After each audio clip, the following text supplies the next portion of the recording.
So what I'm going to do today is I want to add a pre-footer, like a section just above our footer here. It's going to have some quick links and perhaps our address and maybe a Google map for locations. We'll split this into 3 videos, one for each section. And then we'll use this on all the pages above the footer as well, so we can copy it over. So let's get started. If you've been watching, skip ahead. I'm just going to explain what we're doing here.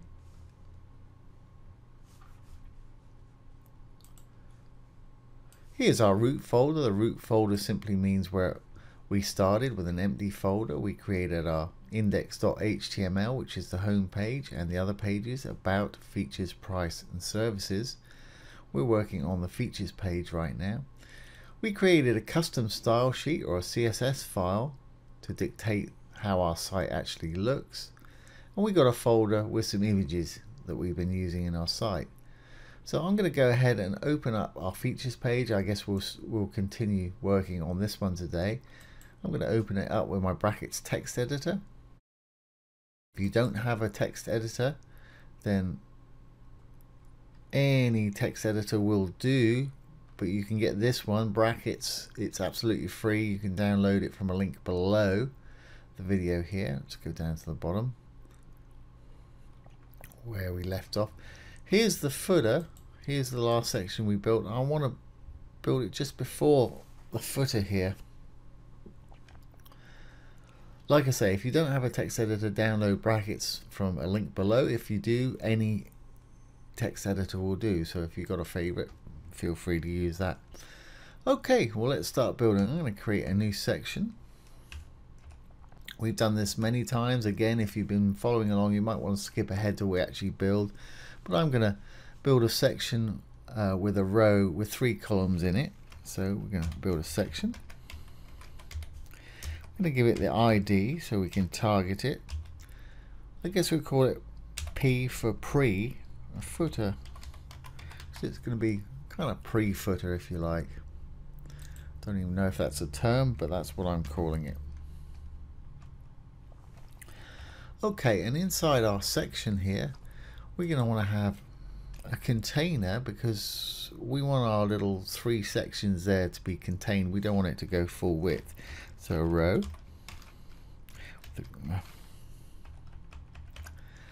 div with a class, container. And as before, we created a CSS class called gap100, which will give, if we put this class into any section or div, it'll give it a gap top and bottom of 70 pixels and left and right of 0 pixels. So I'm going to use that, the same one we've been using. Have a look at earlier videos if you're not quite sure why I've put that in there. Okay, and inside our container, we want another div, which is going to be our rows, and we're going to have 3 of them in there. So div class equal row. Okay, now then, inside our row, just keep this tidy, I'm going to want to have 3 columns. So as we've mentioned before, Bootstrap's made up of 12 equal spaces. Whether it's full width or box, it's still 12 equal spaces. So if you want to make 3 columns out of that 12, you've got to divide 12 by 3, which will give you the number 4. If you wanted 2 columns, you divide it by 2, which would give you 6. So we're going to have a div, and it's going to have a class of column. We'll say medium 4. So we should be able to fit 3 of them within the row, because 3 4s are 12. Well, there's a video dedicated to columns down below. Do take a look at it if you're not sure what's going on here. It'll explain it a lot better. There's a link to it, like I say, below this video. Okay, so there's our first one.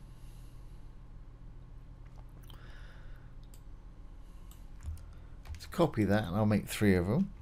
Second one, there's the third one. Let's get rid of that little gap there. Okay, and these things because my P footer, I want to have that as perhaps that dark blue background. We won't use the gradient this time, we'll just use a straight dark blue. So any text that's on it, I want to be light in color so it shows through. I'm just thinking ahead now. So I'll give it the class of text light. That'll turn any text that we put in these columns a light color, so it'll stand out against our blue background when we put it on there. These columns right here, they're gonna have, first one's gonna have quick links, which we'll build today. Second one perhaps will have an address, and third one will have a Google map. I might switch those two around, but we're just going to concentrate on this one today. So our columns mid 4, I'm going to give them just a bit of consistent padding. So I'm going to say P for padding, and let's say 3. It goes from 1 to 5, 1 being the smallest amount of space, 5 being the largest. So experiment to see what it gives you. Just going to give it a bit of padding, a bit of gap between the outside of the container and where the content actually starts.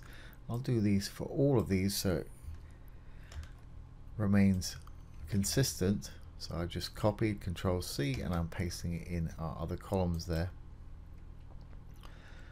Okay, inside our little divs here, we're going to have our text. I'm going to give it another class. I'll call it P for pre, F for footer, and T for text, PFT. That way, if I need to in a minute, I'm pretty sure I'm going to want to, I can target either these divs or anything that's within them by using the PFT and whatever it is I'm targeting, probably text. And inside here, we're going to want some links. If this is the quick links section, we're going to want some links. So let's start with a link, which is an A tag, href. And where do we want it to go? Well, that's where we put the actual hyperlink itself. So for instance, if this was our home page, I'd do index.html. I think I'm going to start with the about page. So I'm going to put about.html in there. So when they click on this link, it'll take them to our about page, which is about.html there. Close that link. And what do I want in it? Well, I want some text. I just want a bit of paragraph text that says whatever it is the link is, about us, I guess. So let's put that inside there. Paragraph text. I'm just going to give it a simple P tag. I'm just write about, because I'm going to give it some CSS classes. I'm going to style it as probably capitalized. So we'll say about us. That's fine. So that's our first little link done there. Let's just close that gap up there. I'm going to copy this.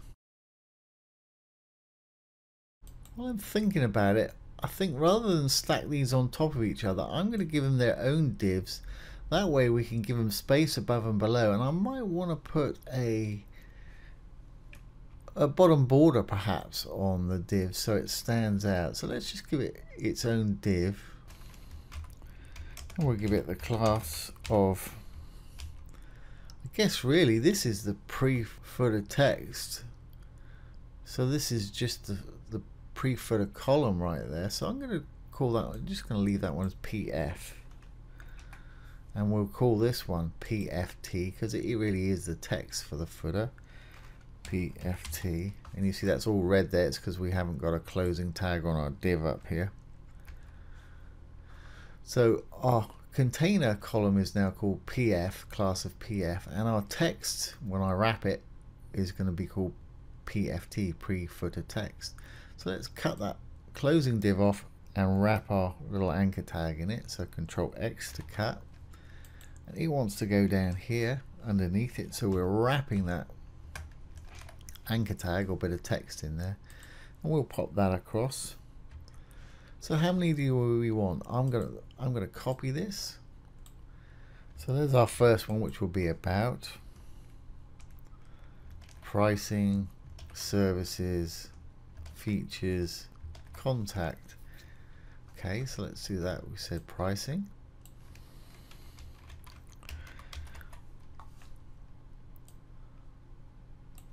services,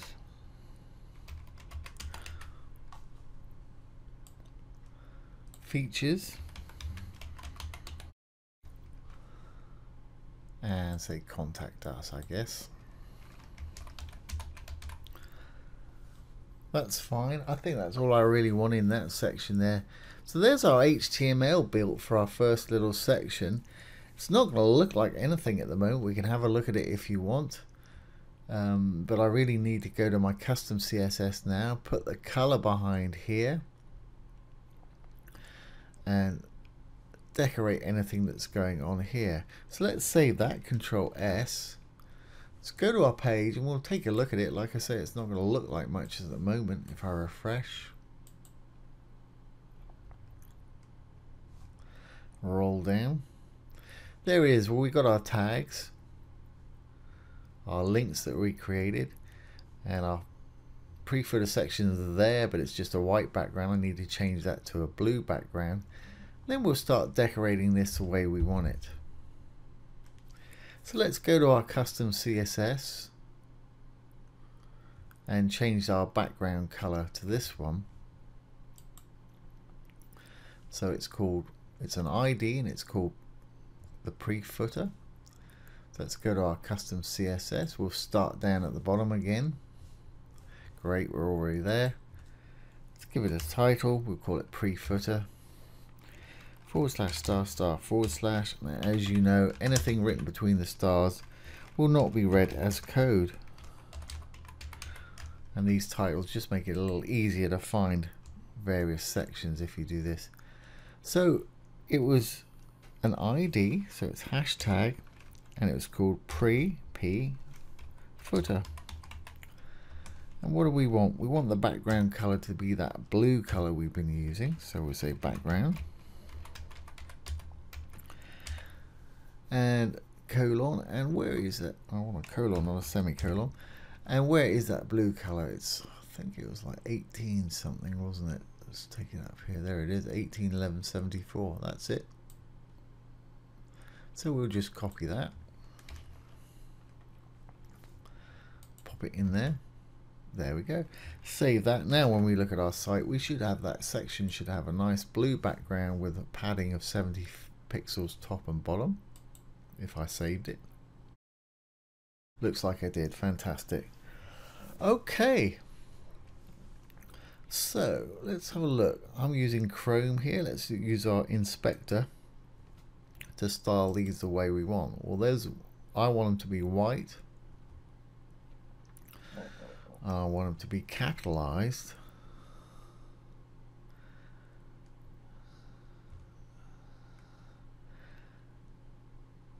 And this PFT, see, I want a border on the bottom of 1 pixel's white, so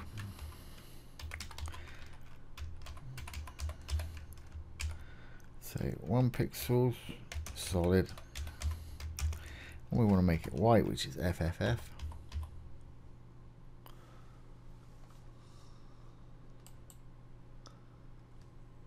I might want to spell it right. Border, B-O-R-D-E-R. It will not work. There we go. Border bottom. That's fine, but we're going to want to have some space on top. So let's have a look. See, just want to say a padding on top, say 15 or 20 pixels.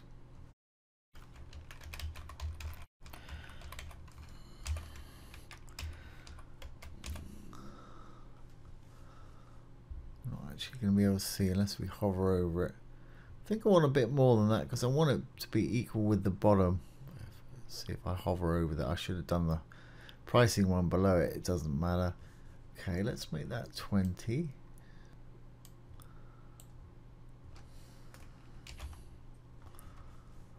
Let's have a look now. I think that's going to work. That looks like that about us is right in the middle there. That's fine.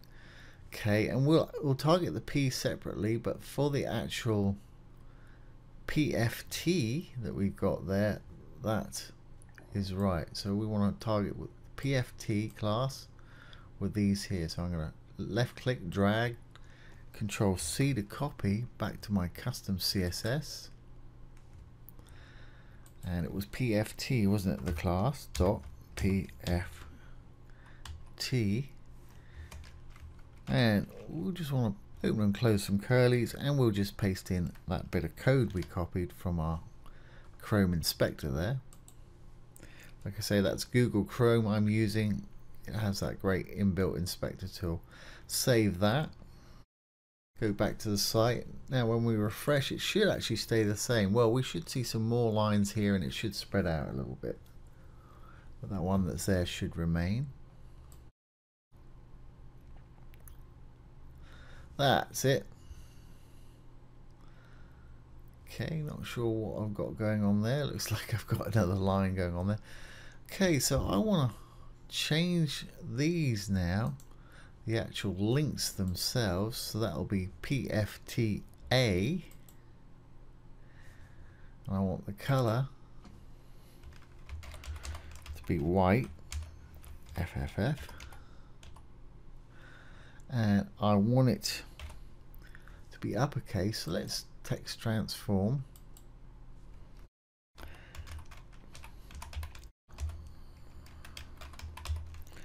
We'll say uppercase. It's fine. See, it's made that capitals now.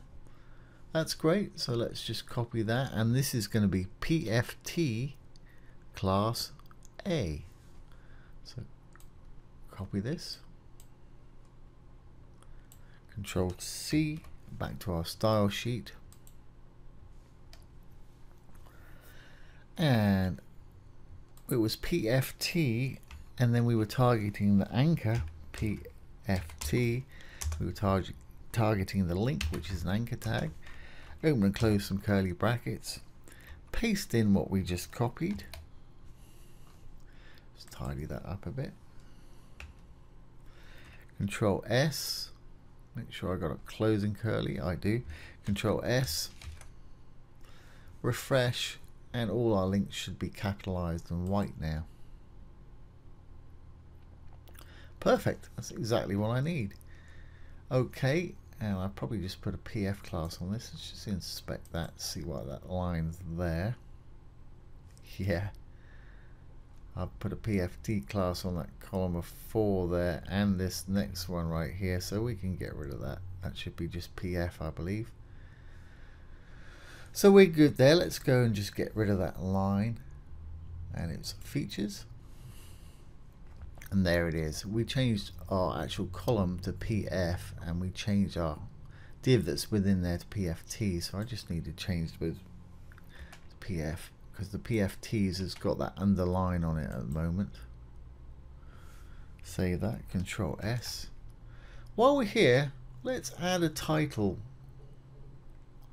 So if we go back to the site and refresh that, those lines should be gone now. And I guess we'll put a title up here. I guess we want it in the middle that says something. So let's put a title in here centrally. We'll go back to our HTML. Okay, so I'm going to want to put it above our text in our row, in our column right here. So let's just drop down in the actual column, just below the column heading right there. And I think I'll just use an H3. And we'll give it a class, because I want it to be text centered. Everything else is defaulting left or right, so we want to go text center, so put it in the middle. And I also, RH3 by default's blue. If I give it the class of H3W, that's a class that we created to turn it white. So we want it to be light color on that blue background, and it's going to say quick links. Simple as that. Let's save that and see what we got, and that should pretty much be that little first section for us. Control S to save.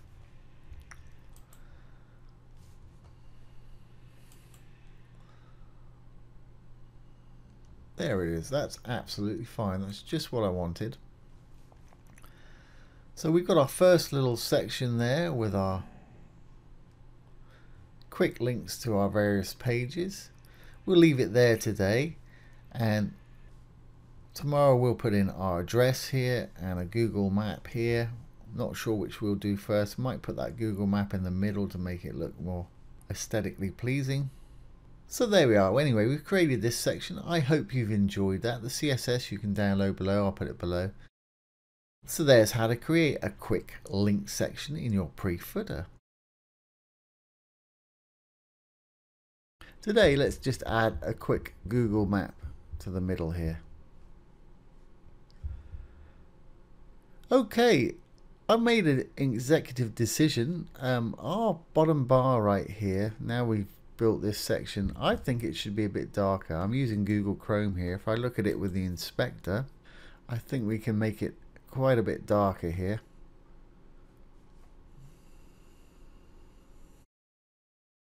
Where is it? Let's inspect it. Right click and inspect.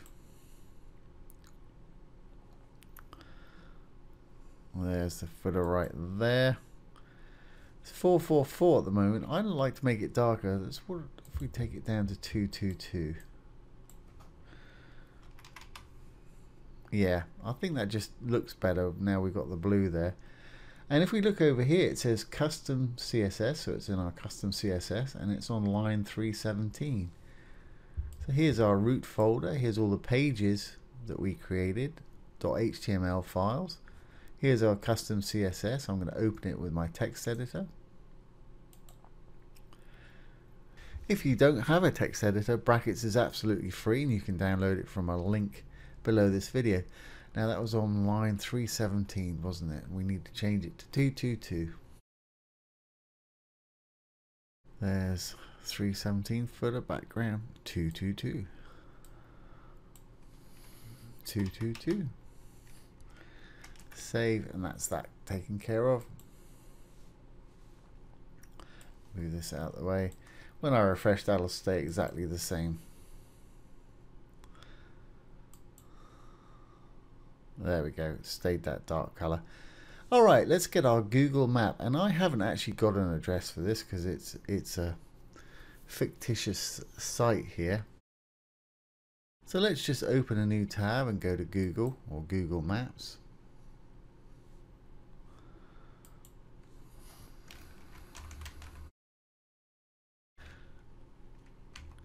And we'll just search for a well-known address. How about something like Empire State Building or something?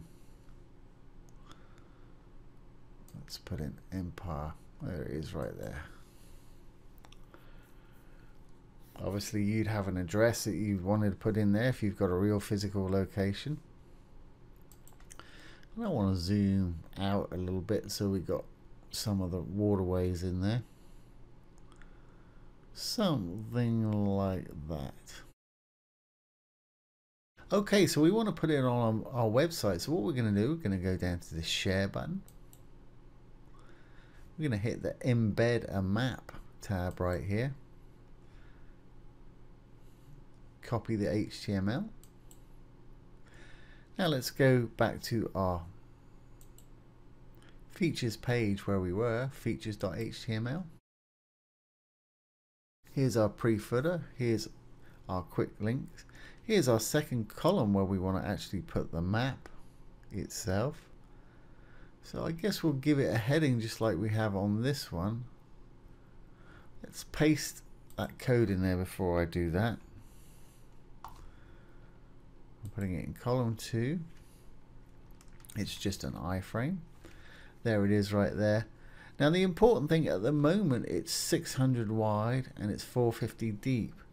Well, probably not going to want it 450 deep. Definitely won't need it 600 wide. So let's try 300 deep. I'm guessing we can change this in a minute. This is pixels 300. And I'm going to make it 100% wide so it'll stretch to fill the available space of the container, which is this column right here. And I also want to put in a title like we did above. I just want to tab this across a little bit. So here we put in a title in H3. I'm just going to steal that.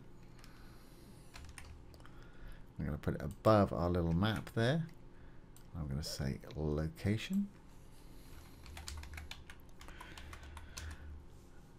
And we'll see what else we need to do. I think I might have to put that map inside something to make it, might have to put it into a div. So let's save this, Control S, see what we've got. Go back to the site. Here's the site. Let's refresh.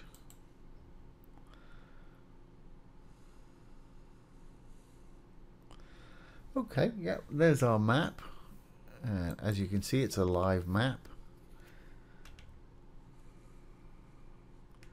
But I think I want it to be a bit smaller. So I'm going to put it inside a div, and I'm going to have a bit of padding.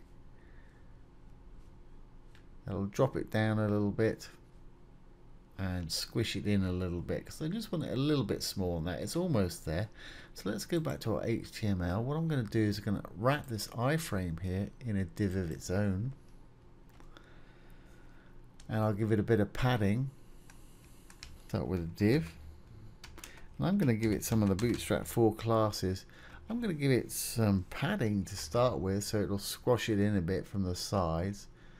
So let's try padding, say 4. I think 5 will be too much. Don't think 3 will be enough. And I'll give it a margin on the top to knock it down a bit of 4. So M for margin, T for top, and 4. And it goes from 1 to 5, 1 being the smallest amount, 5 being the largest amount. I believe it's measured in M's, which is the default size of your paragraph font, which I think by default is 16 pixels. Okay, that closing div tag we want to put after our iframe here. So we've wrapped our iframe in it. And let's just push that one across where it should be. Okay, so we've wrapped our iframe in a div with a class of padding 4. So it's got 4 M's of padding all around it, and margin top of 4, so it should drop it down a little bit. Let's save that and see what we've actually got here. Now when I refresh, this should drop down a little bit, about this much, and it should go slightly smaller because of that padding. Let's try that. Great, I'm happy with that. I think I could shrink it up just a little bit more. Let's see what we've got in the way of height there. I think it was 300. Let's perhaps take it down to, I don't know. Don't want it down too much, say 270. Obviously you have yours exactly how you want. That will be pixels. Control S, back to the site. Now when I refresh, we should have lost 30 pixels off the bottom there.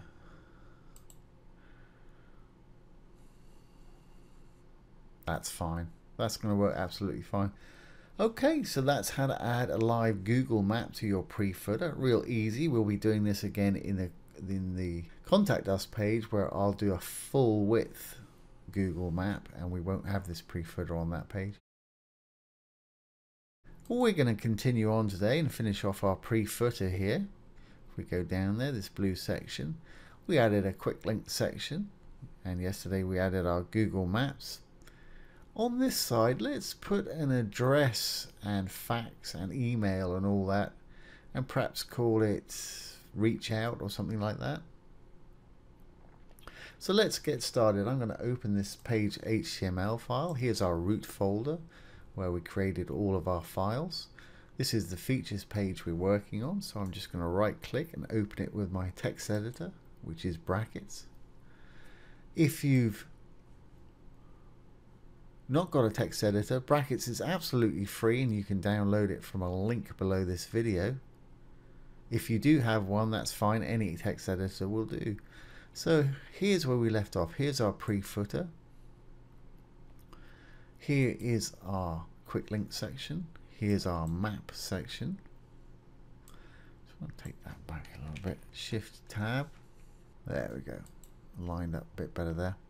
And here's our empty column where we'll build our little address section. So I'm gonna steal this. Well, let's do it again. So we need a heading. So I'll just type it out again like we've been using before. We've been using H3. I'm also going to give it a class of text center. So we want it to be central on the div that it's in, and we also want it to be white. So we're going to add the class of H3W, which is a class we created which will turn our H3 text to a white color, which we need on that blue background. Okay, and what do we actually want it to say? Well, I think reach out, something like that, or get in touch, something like that, I guess. Okay, now what are we actually going to want to do? Well, we're going to want a kind of a list, but I'm not going to use a list for this. I think I'm going to wrap them in classes of their own. This is pre-footer, so I want to give it a new class. I think I'll give it a pre-footer text, PFT. So let's start a new div, and I'll give it a class of its own, which can be sort of pre-footer text, PFT. That's fine. And inside there is where we want to put each of our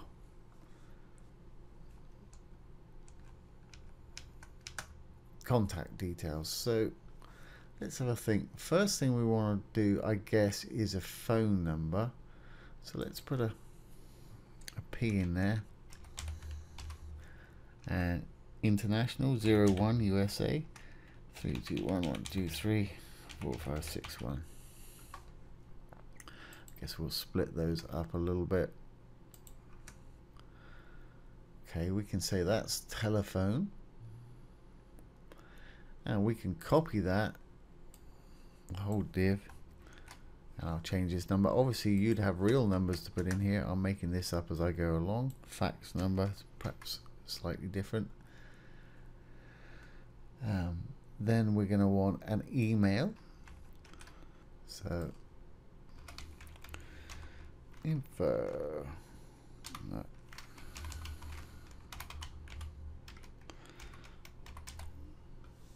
It's okay, little gap there. What else do we want? And I guess we want the address as well. So let's copy this.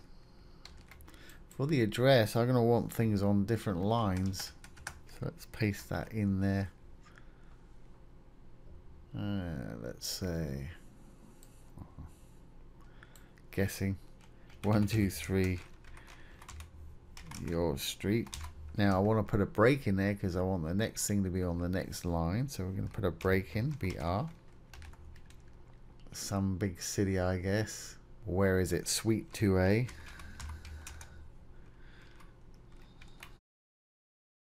Another break.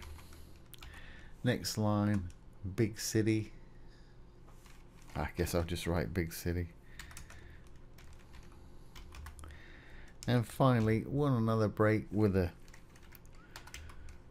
zip code and state, I guess. Let's say big city, Arizona. Why not? Of course, the Empire State's not in Arizona, but that doesn't matter. This is all fictitious anyway. Okay, so it's got a zip right there. Alright, let's see what we've got here. It's going to be a pretty boring looking list at the moment. Should be white because we got that text light class going on up there. So let's just take a look and see what we've got. Control S. Let's go back to the site. Move our root folder out of the way. We should have a list on this side now.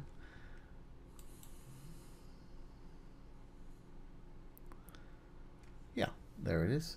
Okay, that's actually quite close to what I want. But let's just make it slightly more interesting. We got Font Awesome installed. Why don't we add some Font Awesomes, like a phone and a fax and an email and an address thing. We could also put a button here to go directly to the contact page. I know we got one here, but it would just look quite cool and stand out on its own.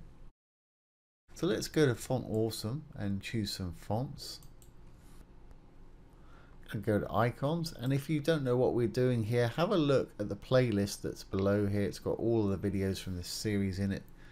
Have a look at the one where we installed Font Awesome. It's really easy and you get a lot of icons to choose from. So I want an address. I'm going to use the free ones.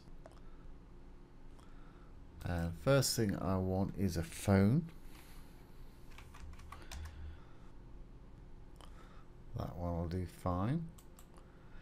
Just left click to copy the code, and let's go back and just paste this in by the phone number. Where's our phone number? Right there. I'm going to put it inside the P tag. There it is, right there. Now I guess we'll want a fax for this one. Let's choose that one. Copy. Back to the HTML, put our fax in next to our fax number, and I want an email for this next one. Let's use this one. Back to our HTML, put this one next to our email, and then I just want a little sort of map marker to go in front of the address there. Say map. That's what we'll have right there, just one of those little map markers. Left click to copy the code, back to the text, back to the HTML, paste that one in there. Of course this is going to push that slightly to the right. We could float these to the left, but I don't think that's going to be a problem. Let's save and just see what we've got now. Control S. Go back to our site. We should now have those fonts down that side. There we go. We got them there. But I'd like to, let's have a look, see. I'd like to have them perhaps a color, perhaps this purple color, and need a bit more space between them and the number. So if I inspect this, let's just work on this top one.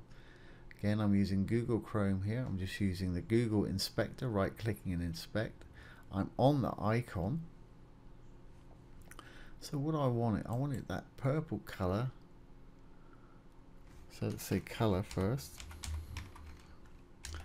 And it's 731397 was that color. 731397. As you can see, it's turned it purple. I'm not going to make it any bigger, but I am going to give it a little margin on the right hand side to push that number a bit deeper in there. So we'll say margin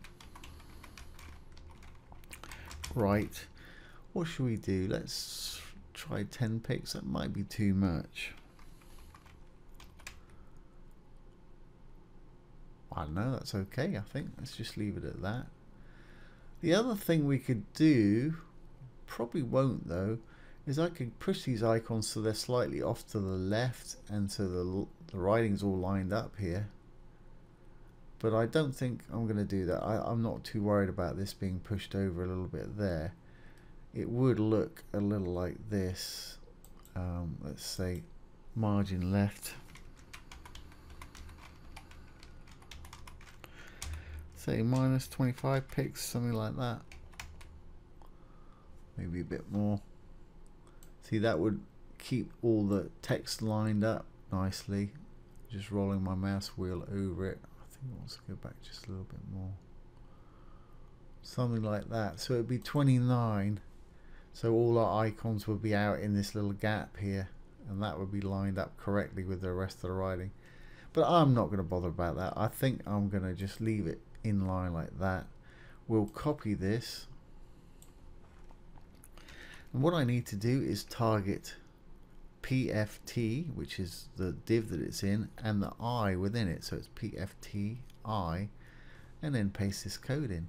So let's go to our custom style sheet.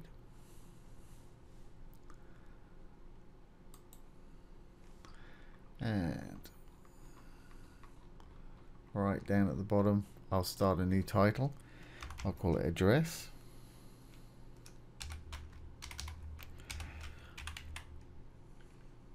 And as we said many times before, anything that's between those stars will not be read as code, so it's great for putting titles in, which makes it a lot easier for finding stuff at a later date. So it was PFT, and we were targeting the icon within there. I need to put a dot in front of PFT because it's a class. So it's .pft icon, open and close some curly brackets, drop down, and in between just paste that bit of code that we had there.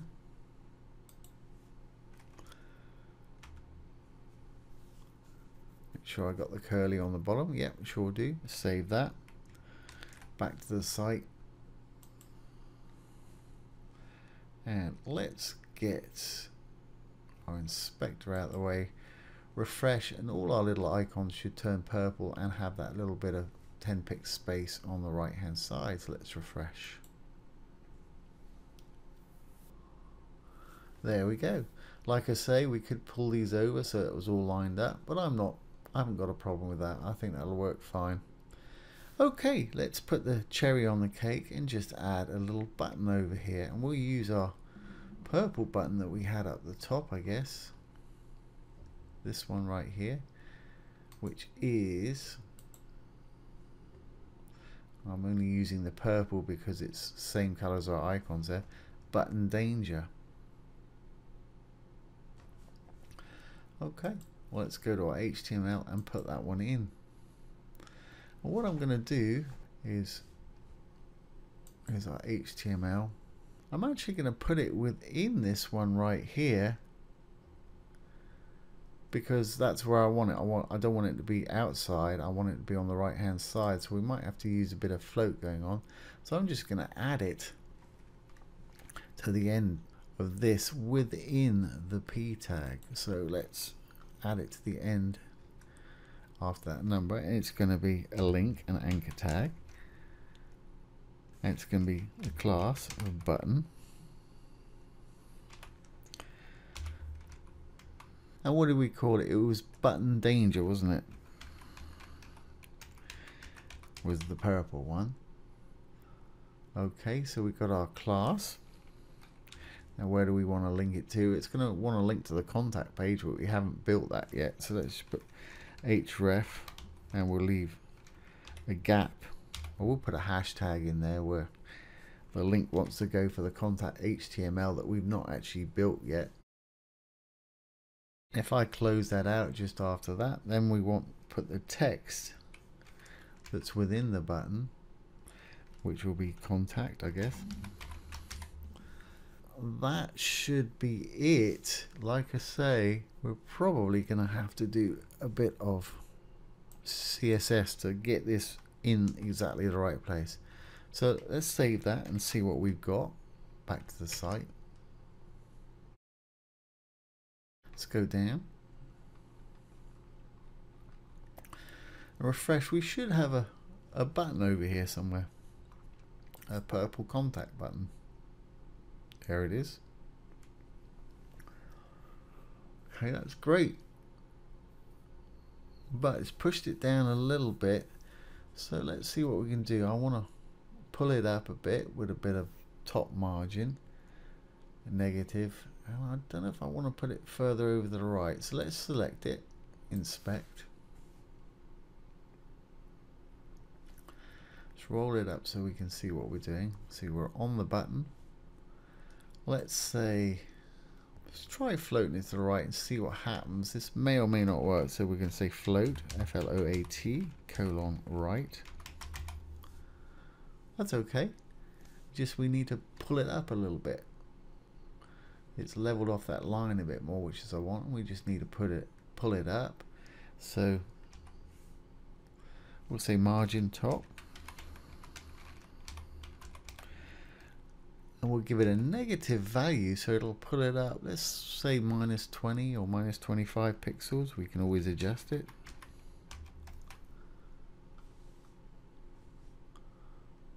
Actually, I think that's about right. Yeah, I'm quite happy with that. That's in the right place. At the moment that's capitalized. I don't think I want that capitalized. I think I want that just regular text. So we'll say text transform, and we'll say none, and it'll take off any styling that's on there. So we should have a capital C and lowercase Untitled. So I want to say styling none. There we go, just like that. That is all she wrote. That should finish off this little section nicely. Let's put a semicolon there. Let's copy this code that we've just written. This time we want to target the same class, which will be PFT, but it'll be PFT BTN. PFT BTN. So let's do that. Let's go back to our style sheet. Custom style sheet. And again, it's PFT, but we're targeting the button within it. So it's PFT. So it's pre-footer text. It's the class of buttons, so we want to put dot or period BTN, class of button, open and close some curlies, and let's paste that code in between them that we just copied from our Google Chrome. Tidy that one up. Right, let's save that. Control S. Let's go back to our site and get rid of the inspector and refresh. And everything should pretty much stay exactly the same. Great, there we have it. Well, that's our footer pretty much complete. Now what I want to do is I want to copy this so all the pages have this pre-footer just above the footer. So we've got our quick links, we've got our location, and we've got our contact details here with a CTA button to go directly to the contact form when we build it. So let's take this little bit of code and put it on all the other pages. I've got all my pages open in my text editor, all our HTML documents here. So if we go back to our text editor and we go to the features, which is the last one, as you can see I've got my index, which is the home page, got my custom CSS, my about, price, services and features pages. I want to take this whole section, highlight the opening bracket on the section, and it'll highlight the closing one so you can tell all of the stuff you need. So I need to copy this, select it all, make sure we've got both tags, yep, closing tag and opening. Control C to copy. Now I'm going to go index page, I'm going to put it above the footer. Here's the footer, so I need to drop down and put it between these two here. Control S to save. Same thing for the about. It's exactly the same for all of these pages. Here's the footer. Now we'll just pop him in there again. Control S. Price.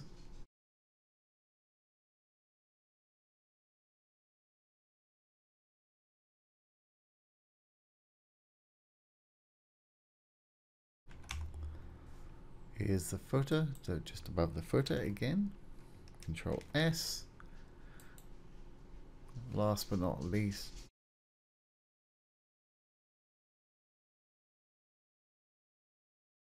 is the services.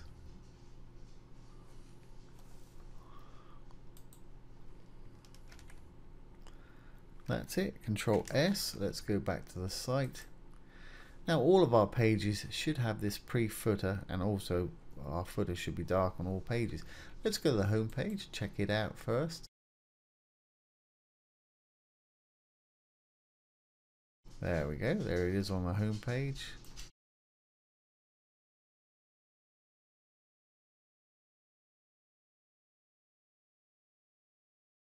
There it is on the about page. I think on the about page you might want to put a little divider between those two sections because they're both blue.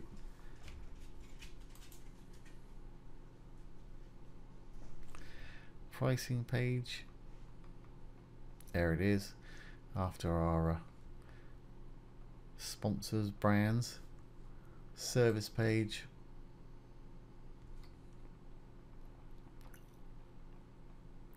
There we are, right there. Fantastic. And features page, we know about that because that's the one we done. Okay, that's after our accordion right there. There we are. And we've got no contact at the moment. So the last thing we need to do this site, we'll start on that next, is work on our contact page. Let's move on and build the last page for this site now, the contact page. Here's our root folder with all our page files in it. Let's just copy our features page and turn it into a new contact page. Control C to copy, Control V to paste, and let's just rename it to contact. My computer's set to not show known file types. HTML is a known file type. So if yours is set to show the file type, if it says .html after that, make sure when you rename you put that .html file type on the end so it knows it's an HTML file. Okay, now we've created that, let's open it with our brackets text editor and style it the way we want to. Brackets is a free text editor. If you don't have one, you can download it from a link below this video. If you've got a favorite text editor you like to use, anyone will do fine. So here we are. Here's our clone features page. Let's just change title to say contact. And we'll fill in the other places as well, the breadcrumbs, etc. Control C. Here's our breadcrumbs. Here's the page title. And there we are. And what we've got here is a section. I guess I'll get rid of this and we'll start this section again for our hero section. So I'm going to select all of that and I'm going to delete it. Let's start a new section. And I'm going to give it an ID so we can put something behind it. Let's give it the ID of, say, C for contact, hero section. So let's call it C hero. That way we can put an image behind it or do whatever we want to do it. Inside this section, what are we going to want? Well, we're going to want our usual container. So it'll be a div with a class of container.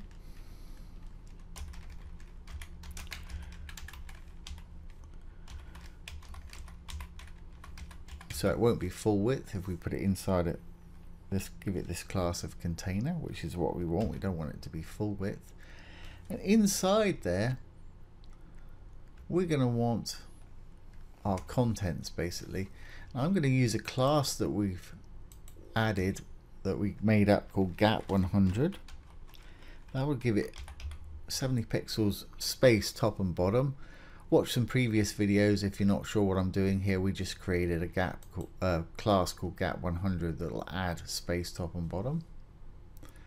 Alright, and we want it, I kind of want a picture in the background, and then the picture in the background perhaps a light color, and just on the left hand side we'll have some text, and on the right hand side I guess we'll just have whatever the image is, somebody answering a phone or something like that.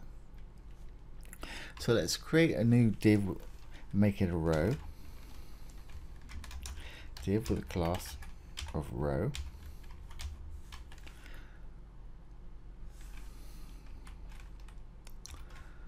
And inside that row I'm going to want two columns. So like we said many times before, Bootstrap is made up of 12, so if you want two columns of 2, you've got to divide 12 by 2, which will give us 6. So let's make this a column, div with a class of column.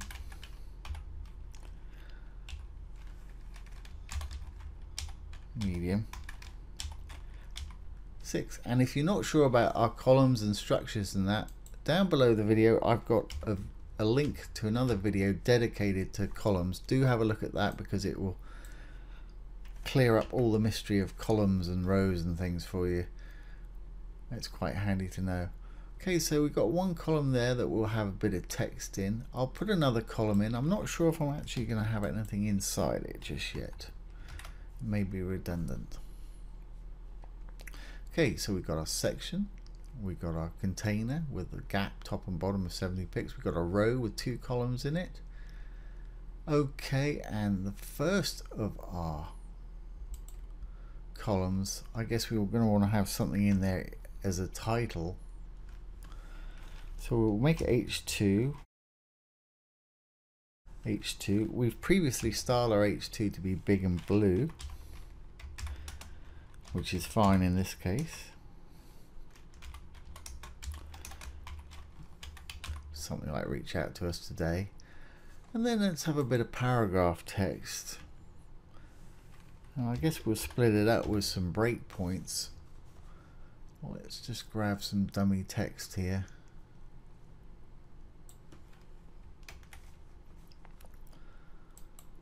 Now, what a fair bit for a paragraph. That's fine. I'm going to put a break in there so it starts on a new line.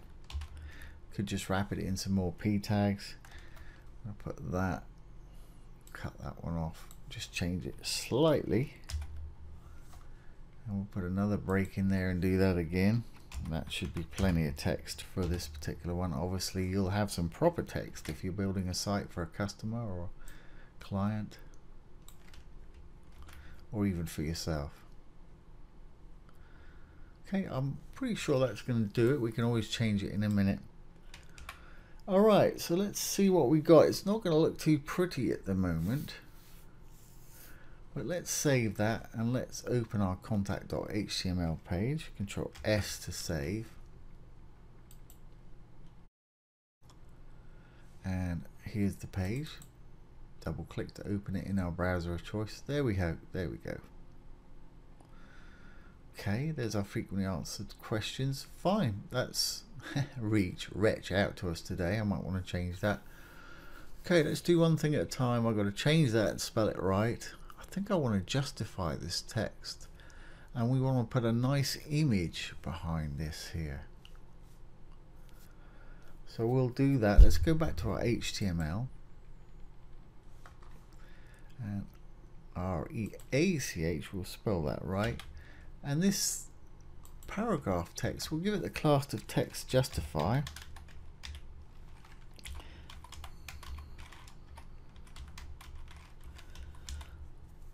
That will make it square up a bit more. Let's save that. Back to the site. Refresh. There we go. Spelt that right now. And this is a little more uniform where I've justified that text. It's sort of squared. So let's find an image. What I'll do is I'm going to go to Shutterstock. Here's my root folder. Here's our file we've had our images in. I'm going to go find a nice image to put in there. There we go. I've downloaded an image. I've made mine 1920 by 1536. Doesn't matter too much. You want it fairly large if it's going to cover the screen here, else it will go blurry. So I want to put that as the background to this section here, and it's called CTBG1, like contact background 1, and it's just actually an image of a lady on the phone, and I've just put a light gradient on the left hand side to make sure this text is going to stand out. So CTBG1, so we want to put this on our background here. Go back to our text editor. Section's called Chero. I guess it's Chero. So that's where we want to put our background. So let's go to our custom CSS and do that. Let's start a new title, go down the bottom. I've conveniently got one / there already, so it's / / and a thing we write between the two stars. will not be read as code, so it's great for titles, makes it easier to find whatever it is you're looking for. Okay, and it was an ID and it was Chero, so it's an ID, so it's got to be a hashtag, and it was contact hero section Chero, and we want that image, so we've got to find where that image is. So we'll say background dash image. I'll put this CSS down below in case you want to use it. You're more than welcome to. And where is our image? Well, we want to use the URL. We can type it in, or you can check the link here with brackets, it'll put it there. And it's in our image folder, img / and it's called contact, I think it was called, there it is, contact background 1, CTBG1, there it is. If you hover over it, it should show you a preview of the picture. Yeah, that's it, fine. Okay, that's great. And we want to make sure it covers the whole background. It should do, because it's plenty big enough, but just in case, we're going to say background size, and we'll say cover. And let's just save that and see what we got. Control S. Let's go back to the site. That should have put that image in there. Let's see if it's going to work. Okay.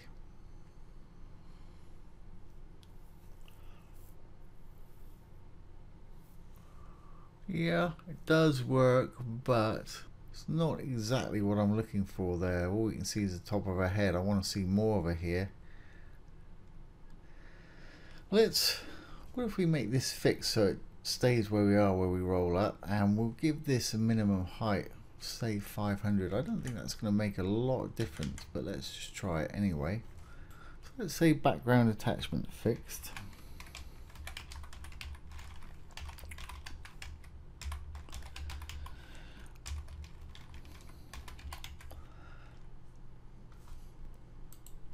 That'll make it stay still when we scroll. We'll give it a minimum height. I don't think that will make any difference at the moment, because I think it's probably already that height, 500 pixels. See if that's made any difference. Control S and refresh.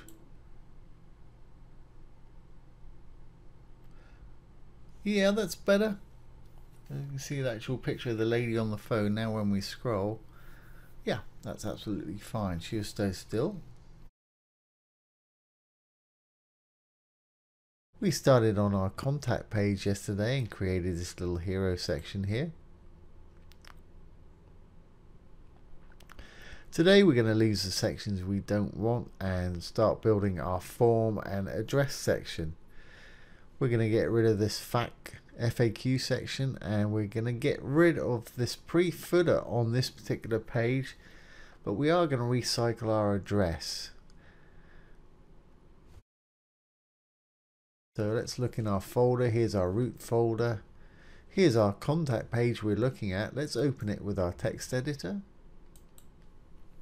I'm using brackets here. Brackets is absolutely free. If you need a text editor, then you can download brackets from a link below here. Like I say, it's absolutely free. It's got some great features.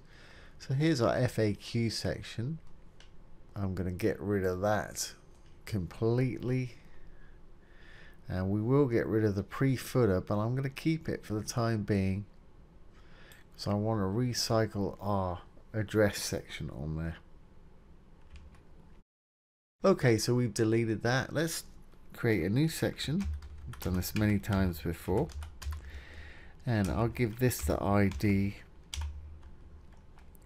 of CONT for sort of contact, and inside our section we're going to want yet again a div with a container, because we don't want it to be full width. Div class equals container. Also going to give it our class of gap 100 which will give it space top and bottom of 70 pixels, left and right of 0 pixels. So it's just a little class we created for some spacing. Now in between here I'm going to want two rows. I'm going to want one slightly smaller and one slightly bigger, and like we said many times before, with columns and rows with Bootstrap, also div with a class equals row. With Bootstrap, the viewable area is made up of 12 equal sections. So if you want two, you divide it, two equal ones, you divide it by 12 by 2, you got 6 and 6. If you want one bigger than the other, we'll make one 4 and one 8, as long as they add up to 12. That's what we're going to do here today. Down below this video, you'll find a link also to a video that's dedicated to explaining columns and rows, so do take a look if you're not sure about columns and rows. So I've got a row here. Let's make our first column. Let's say we'll make this one, actually I'm going to make this one 12, a full row. It's okay because anything I build underneath will fall down, because I'm going to put a header in here. So we'll give this div a class of column, say medium 12, so it's a full width column. That'll do nicely for what we've got going on here. And as it's a title, it's going to be full width. I'll give it the class of text center, so anything we write in there will be central, aligned centrally. And inside there, let's use our H2 title that we've been using. Now, probably going to want to make this white, because I'm going to give this a linear background like we've had before. Let's say, what shall our title say? How may we help you? As it's for a contact section. That'll do nicely for a title. So we've got one column that's a full width, is going to be 12 with our title in it. Underneath, let's put another column of, say, we'll make this 4 so it's slightly shorter, and we'll make the one next to it 8. So we'll say div class equals column 4, column mid 4, and I probably want to give it a class of its own. Let's call it, this is going to be the address side, so let's call it contact address CAD. How's that? And then we can target it individually. So we'll have our address in there, and our next column, this is going to be a div with a class, and it equals column of mid 8. You see 4 and 8 add up to 12, so that'll take up our full width of a row there. Okay, now the first one, I'm going to steal our address. I've got that address over here, haven't I? Here we go. Reach out. So I just want to steal all of this here down to the bottom of the address. Plop them in the column of 4 that we just created. Right here. Let's just save that and see what we've got. It's not going to be too interesting because I want to put that our purple blue gradient behind the comp there. So let's save this. It's going to have a white background at the moment. We'll want to change that. Let's get our root folder out of the way. Let's go up a bit and refresh. Our FAQ section should disappear, and we should now have an address and a title up here. Well, we've got our address. We can lose this contact button. I want to turn this to our purpley gradient. I can now delete all this because we don't need it anymore. And if I turn this to our gradient, I'm probably going to want to change those colors and delete that button because we don't need it.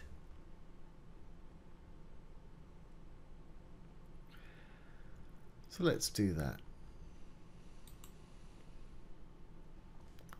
First thing I'll do is I'll get rid of that button, which is right over here somewhere. Here we are, A, class of button. Simply delete that. That's fine. Now I want to turn this section container. I want to have the background purple and blue, that gradient we've been using. So if that's going to be dark, then this needs to be light. Let's give it the class of H2W, which we created to turn our H2 white in situations like this. We'll deal with the font color in a moment. Let's go to our custom CSS. Let's save this, Control S, and here's our custom CSS we've been writing our styles with. Let's go down to the bottom where we left off. And for those of you that don't know, we created this custom style sheet right here in our root folder, and that's what we're looking at now. Now I'm going to want that gradient. Here it is right here. So I'm going to copy this gradient. In fact, I'm going to copy this whole thing. I'll just copy the gradient. Control C.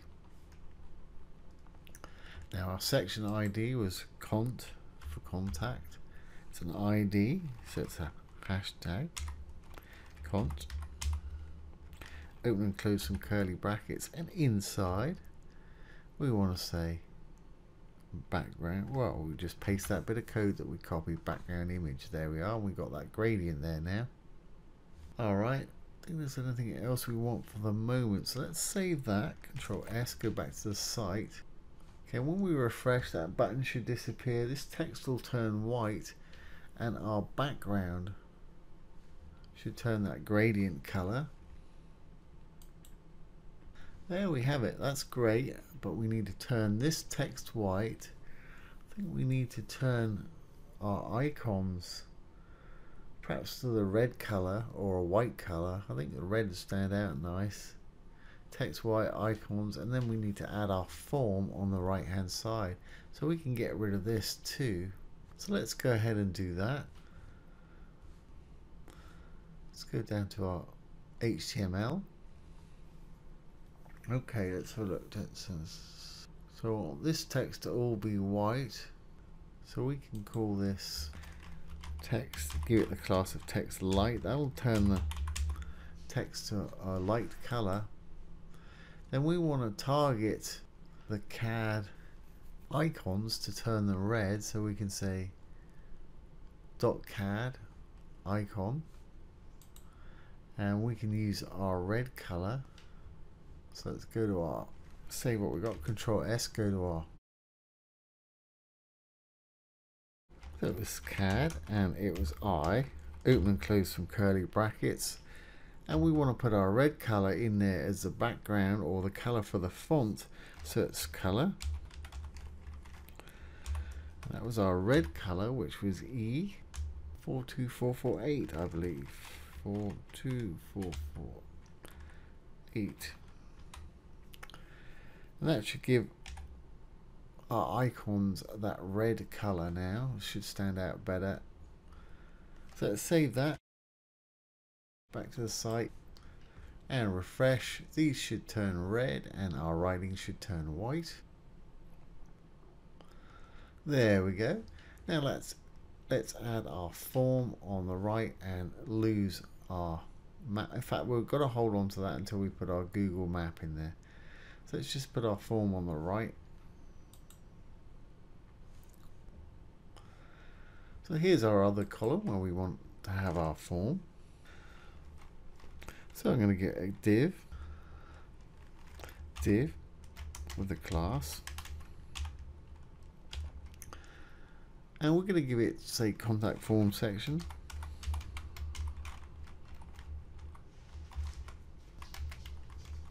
And I'm also going to give it a class just that's unique of cForm for contact form, just in case I need to target it at a later date with some custom CSS. Now inside here, I'm going to put a hidden div where our success message can pop up. I think what I'm going to do is I'm going to make that an ID rather than a class. So we may want to scroll to it. So let's make a div. Class equals status. Alert.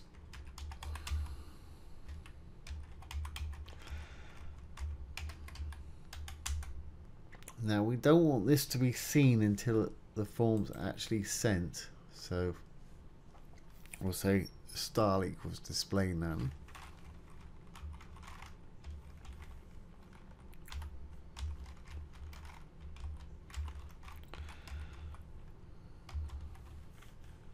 So that really just wants to pop up once the message has actually been sent.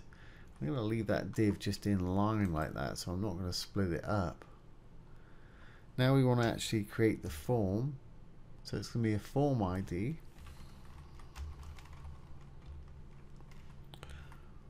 So it's going to be a form with an ID of contact form. And we've got to give it a class.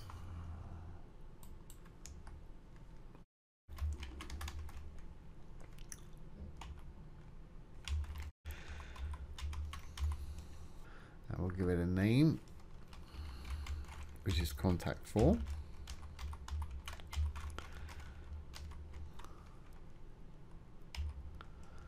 And we've got to give it a method, which is what it's going to do, and we want it to post.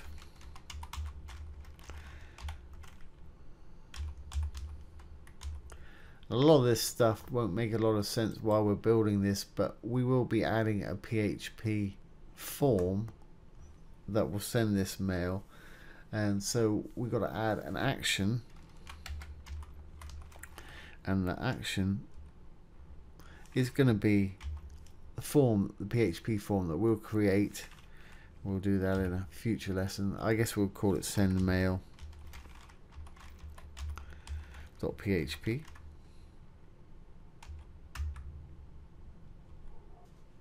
All right. Now then, inside our form, we've got to have some input types. So we're going to have a div with a class,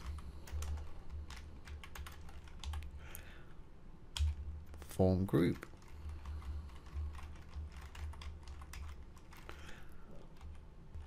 and inside this form group, we've got to have an input type, which is a field basically where we're going to put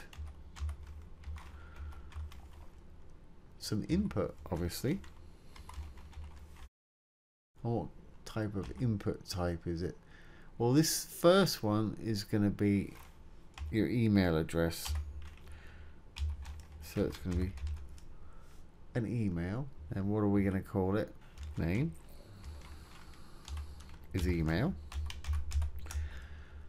And it's a form control mail field basically, so it's also got the class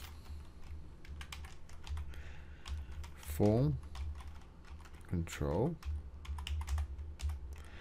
and it's a mail field.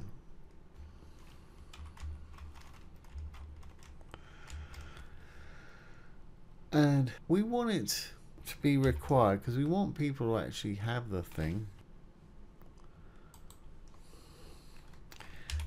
We get our inverted commas in the correct places, and we want it to be required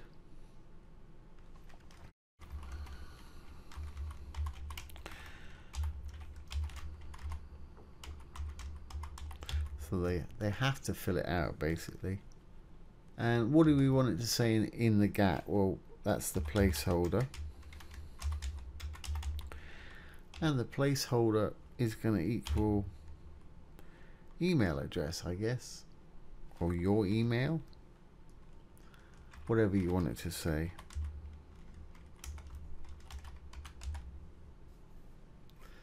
Right, so that's our first one done there.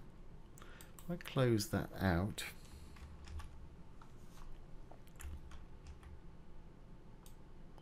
just tidy up that bit of space there. We can copy this. So that's for our email right there. Control C, we'll drop down one. And the next one's a form group. We want text name. We want this to be the subject.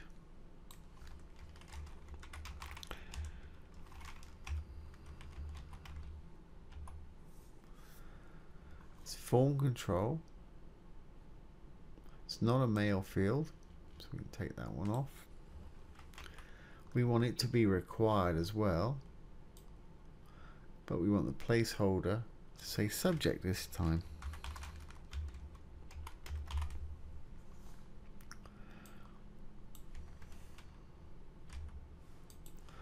Okay, and we'll copy this one again. So we've got our email, we've got our subject. What do we want our third one to be? Well, we will really want this to be a text area, so we'll write text area instead of input. We can get rid of the email. Name is message. And we've also got an ID of message as well.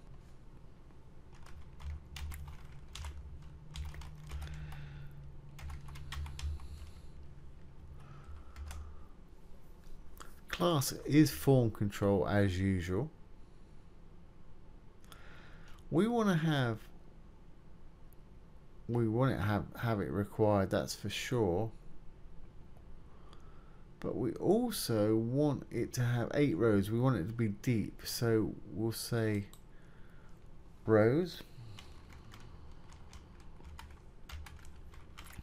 equal 8. So that's pretty deep right there. It's required, and the placeholder we want to say message.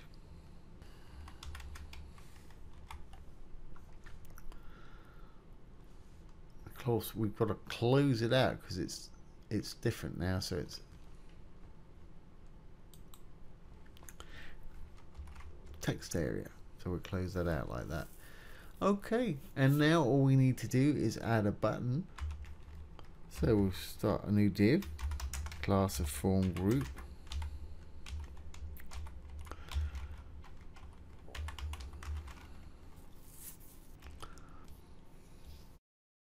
And inside we want to put a button.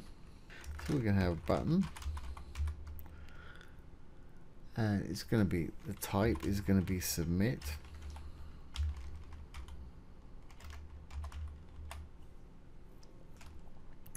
Class is going to be button or BTN. Say button success.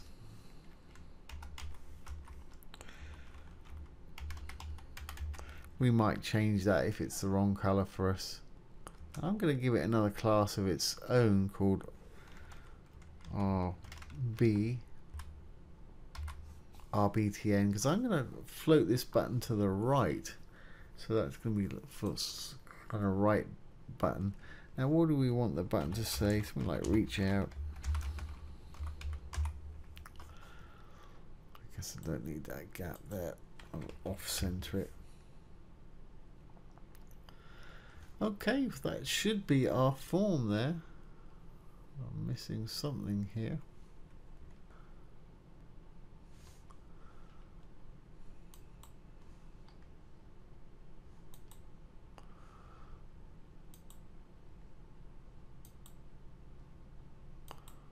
So we're missing a div. It's like we're missing a div there. Let's just tidy this up. I'm going to just use the beautify.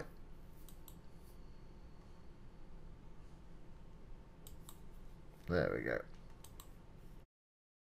Let's save that and go and see what we've actually got.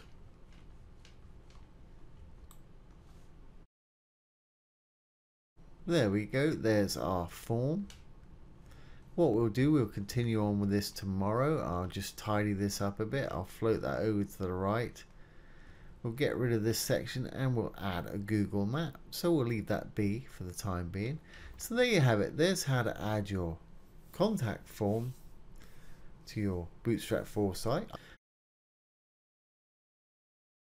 We put in this contact form yesterday in address section. What I want to do is just tidy this up slightly. I want to drop this down just a little bit so it's slightly more in line with our address on the left there.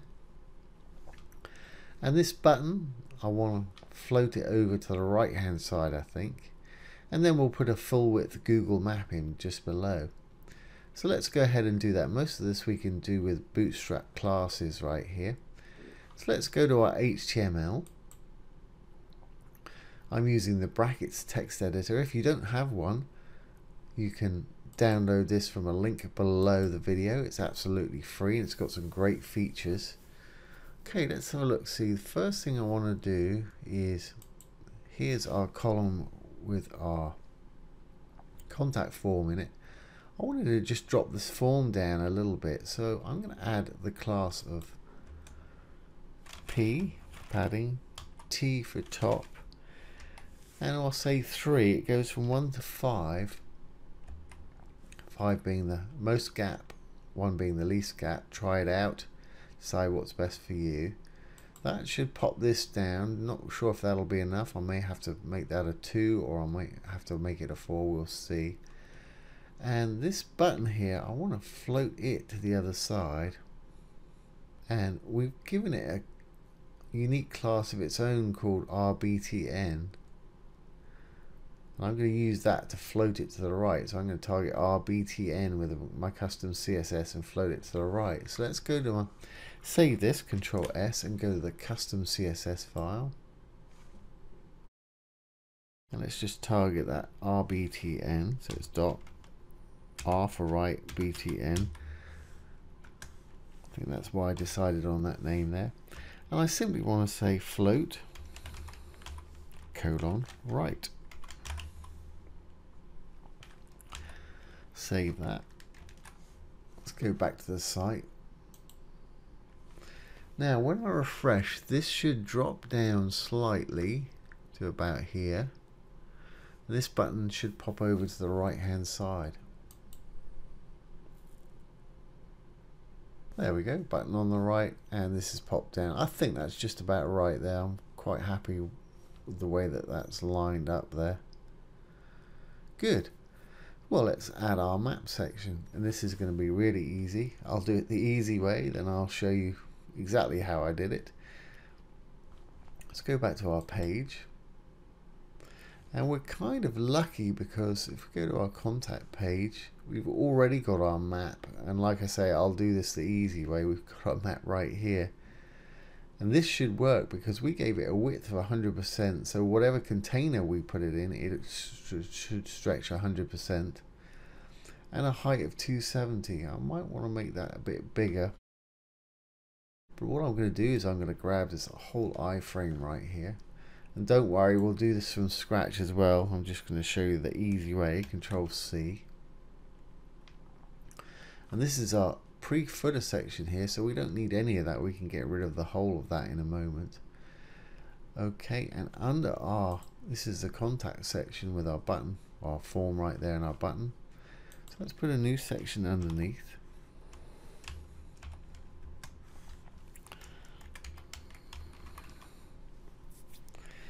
I won't give it an ID right now, but I will put a div below just in case I want to target it with something. I'll put a div below here. I'll give it the class of map just in case I want to target it with something in a little while. Alright, and inside that div, all we're going to do is simply paste that bit of map code, the iframe that we just copied. Control V. And because we made this a div and it's not a container, it will be full width, which is what we want right here. Now, as I said, our width is 100, so it'll stretch all the way across. and a height's 270. I don't think that's so much. It is going to be as much as I want. I'm going to make that 400 pixels. Let's go ahead and just delete this whole pre-footer section that's with the quick links and the map and the address on it, because we've got our address elsewhere. Delete that. Okay, this time let's go back to our site. Control S to save, back to the site. Now when I refresh our pre-footer, this blue section here should disappear and we should have a Google map in its place.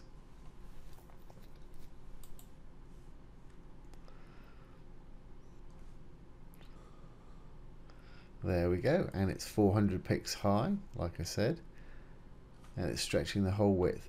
And that's a live map right there. If you just hit Control and roll your mouse wheel, you can roll in and out to your heart's desire. So here's a very quick and easy way to add a full width Google map. Now let's do this one from scratch. Let's go back in there. And here's the map right here. I'll leave the section in the div like we've just created it. Okay, let's go to Google and grab our map. What we need to do is, for the benefit of anybody that didn't see our Google map thing, did I just save that? Control S. Let's put this back, take that map out. So as you can see, that just goes to the footer now. So let's go to Google Maps and let's type in our desired address. There's it right there, Empire State Building, because I've got no real physical address for this. I'm going to zoom it out a little bit so we've got some of those waterways involved. So you zoom it wherever it is you kind of want the image size to be, something like that, so we'll have the waterworks in there. Then I want to go to the share button, hit embed a map. It comes up with the iframe and the HTML up here. Just hit the copy HTML. Done that. Back to our page and simply paste this one in here. It's the same iframe. Now it's got a width of 600 pixels and a height of 450. Let's change it to what we want. We want it full width, so that's going to be 100%. And the height 450, that's fine. I actually had 400 last time, but 450 is fine. Okay, let's save that. Control S, back to the site. Now when I refresh, we should have a 450 pixel full width Google map. There we have it. How easy was that? So there's our contact page. A little bit of blurb, nice little contact form, and a full width Google map. So we'll leave that there today. What we'll do in the next one, we'll upload this to a live hosting environment, and I'll create a PHP form so we can make this actual contact form work, and so we can send it and receive it, and it'll have these 3 fields in it. And that'll pretty much do it for that. We'll check back that it's responsive throughout the site and put any media queries in we need to put. But like I say, next time we'll upload this to a live hosting server, get our mail form working.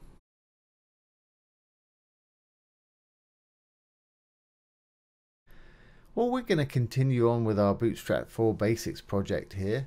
We've put this site together. We're getting to the end of it now. What I'd like to do is add a bit of smooth scroll, so when we click on one of our call to action buttons here, it takes us somewhere, but it will scroll there smoothly. So say we want to go to this welcome section here. If I just look at our root folder here, here's our root folder with all our files in it. Here's our index.html, which is our home page we're looking at here. I'm going to open it with my Brackets text editor. If you don't have a text editor, Brackets is absolutely free, and you can download it from a link below this video. Okay, so I want to scroll to here.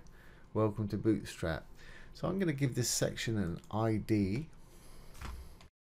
not a class, an ID, so we can actually scroll to it. I guess we'll call it welcome. Okay, now we've got our ID in there. How do we scroll to it? Well, let's go up to one of our buttons. Here's our carousel, here's our button. Say the button success that says start today. Well, let's make it scroll to our welcome section, ID of welcome, so it has to be hashtag. Got the hashtag in there already, and welcome. Name of the ID of the section we want to scroll to. And what about this one? This one's about. Third slide. Here, let's do this one as well. Start today. Welcome. Okay, let's save that. Go back to the site and refresh. Move this one out of the way. Do a refresh. Let's go back to the top of the site. Okay, so if I hover over that, it should say welcome, hashtag welcome down the bottom. It does. So what happens when we click on it? Well, it takes us straight to that welcome to Bootstrap 4, which is great. It's where I wanted to go. But I'd prefer it if, let's see which one, the start today button. Instead of just jumping there, it sort of scrolled down there. So let's add what they call a bit of smooth scroll to this site. So I'm going to go over to GitHub here, and I'll put this link below the video. Here's the code for the smooth scroll. And if we look down, I'm going to grab the CDN, Content Delivery Network, so we can grab it offline. So I'm going to grab this whole line here. Control C to copy. Go back to my page, and remember, any page you want to use smooth scroll on, you're going to have to do this on. I'm just going to use it on this page today because of the buttons there, but other times you'll have other sections you want to go to. I'm going to just pop this script after our last script on the page here. It's fine. What else do we need to do? It's telling us how we do it. We've done that already. We've got our anchor in there. And we just want to add this to initialize it, this bit of script right here.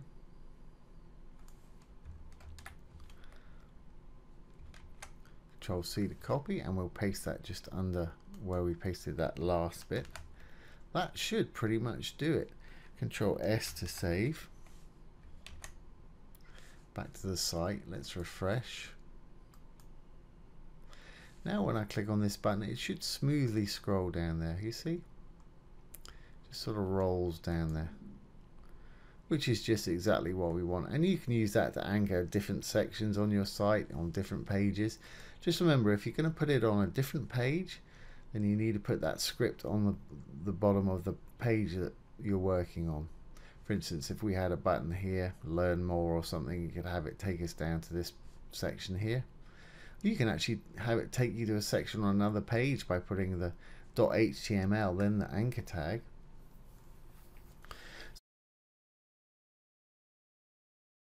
What we're going to go through today, what we're going to do today is go through and test how responsive it is. And when I mean responsive, I mean how does it stack up on mobile devices and smaller items. It looks fine on our big monitor here, but we need to inspect it, make sure it's going to work well, especially on mobile phones and tablets. So I'm using Google Chrome here. I'm going to hit the F12 button,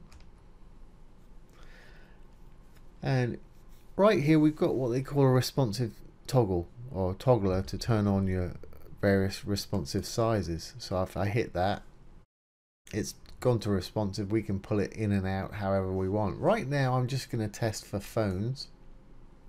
I'm going to put it iPhone X, and immediately I see a problem there. Let's take this up to 100% so we can see what's going on a little bit better. Because we changed our nav bar to be transparent, we need to make some changes. Give this section a gap when it gets down below a certain level, probably around about 990 or so, where the hamburger menu actually happens. And as you see, it's actually there, but you can't hardly see it. So we need to fix that. Let's have a look. These are all pushed up against the edge there. Okay, let's have a look at another page. So there's a few things we've got to fix there.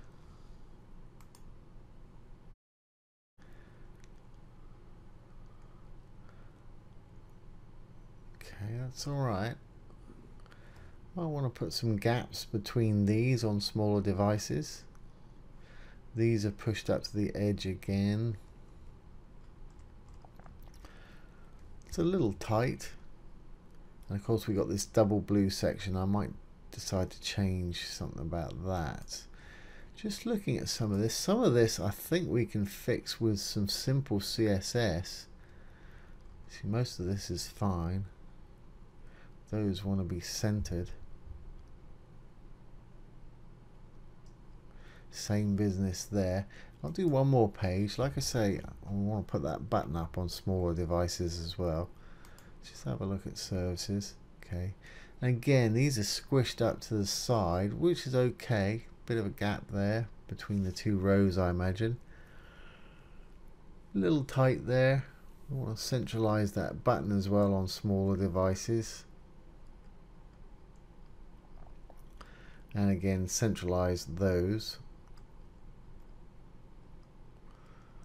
So the first thing I'm going to do, I think without media queries I can do a lot of this with CSS. I'm just going to add a bit of space to our padding. We created a padding class of, let's see if I click on one of these sections. Of course I don't see it there. Of gap 100, which was 70 pixels top and 70 pixels bottom, and nothing left and right. Let's have a look. I'm in our custom CSS. If you've been following along, we created an empty folder, created all our HTML pages for our site. We created a custom style sheet, a CSS style sheet here, CSS sheet. And inside here is where we've got our styles. That's what we're looking at here in my brackets text editor. That's what I'm looking for, gap 100. We're using this on most of the sections, and the padding that we've set for that is 70 pixels top and bottom. So it's got 70 pixels at the top, 70 pixels at the bottom, but it's got none left and right.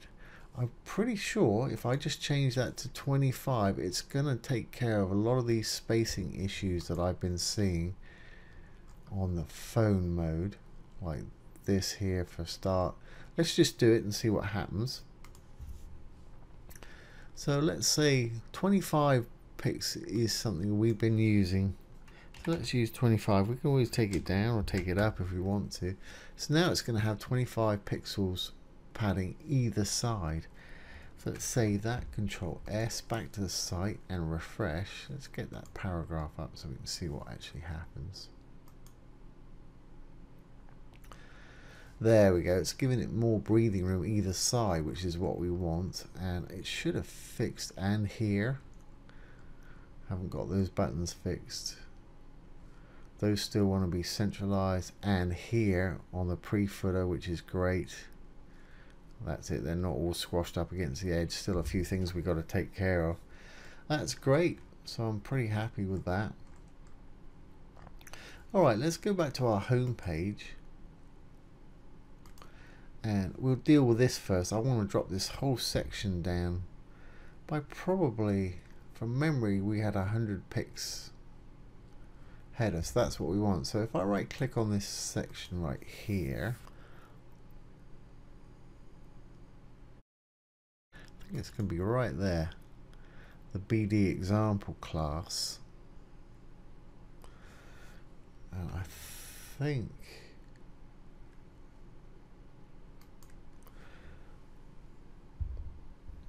if I drop that down by, say, padding top, try 100 pixels and see what it looks like. 10 pixels, that's not going to do it. Let's make that 100 pixels. There we go. That's fine, and we've got that gradient background behind there. So I think I want to change that, and that hamburger comes in at 990, so I'm going to do a media query at 990. So let's go down to the bottom and start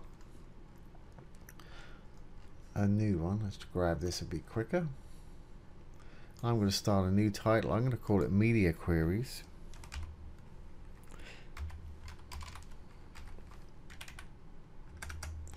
Title.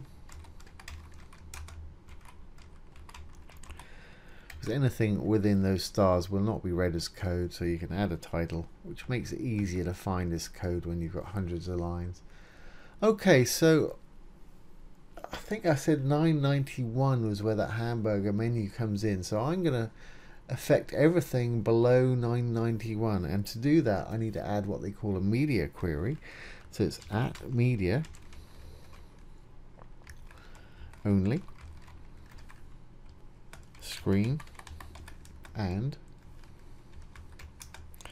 we want to open some round brackets, and inside we want to tell it the max width of our screen. So we want to say max width,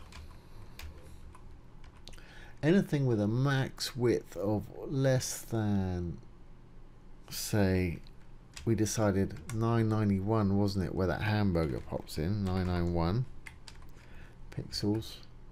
And then we want to open some, close some curly brackets after that, and inside there is where we want to put our CSS that we want to happen when we get below 991 pixels on any screen size. And I want to spell screen correctly as well. If you don't spell things right, things will not work. That's fine. And when I'm talking and typing, I quite often get it wrong. So let's save that. Alright, and the first thing that we wanted to do was this BD example class, and we wanted to give it a padding top of 100. That seemed to work. That's fine. Let's do this. And it's class of BD-example. Let's go to our custom CSS. And just like normal CSS, we'll put a class dot BD example. Open and close some curlies as normal. And then I want to paste in that padding top 100 pics. We may have to give some of these classes important. I don't think that'll be one of them. So you've got your opening curly, closing curly, and you'll notice there's always two curlies on the end when you're doing a media query, because you've got one encasing the whole lot, and then you've got your regular one for your piece of CSS. Okay, next thing we want to do, so I've made that 100, so if I refresh, that should actually stay the same if I saved it. It doesn't look like I saved it. Let's go back. No, it did not save. Control S to save. Back to the site. It's refreshed now. That should drop down. There we go. Alright, and that nav bar, I mean the gradient's alright, but I'd rather have it just plain white when it does this. So let's inspect. I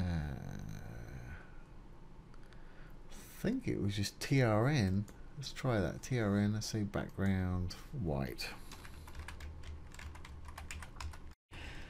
And this is the only one really we're going to have to do much work on. The rest of it should be fairly straightforward. Yeah, that's a lot cleaner looking. You can still see your slider or your fader or whatever you want to call it. So let's copy that background white and Control C, and it's going to be for .trn. There's a class of trn. That's probably for our transparent nav. Back to our brackets text editor, and we said it was a class dot, and it was trn. Open and close some curlies inside. Let's paste our media query, or paste our bit of CSS, I should say. Background 1 FFF. Control S to save. Back to the site and refresh. Should stay the same. There we go. Fantastic.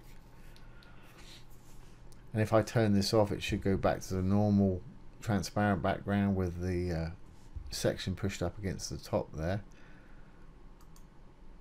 There we go, that's normal. And if we go back to phone, we should push it down with a white background. There we go. And let's take that up to 100% so we can see better. Alright, let's move on down. That's fine. Happy with those quick links. Happy with that. This button right here wants to pop up a little bit. So let's inspect that. Let's have a look, see what we've got.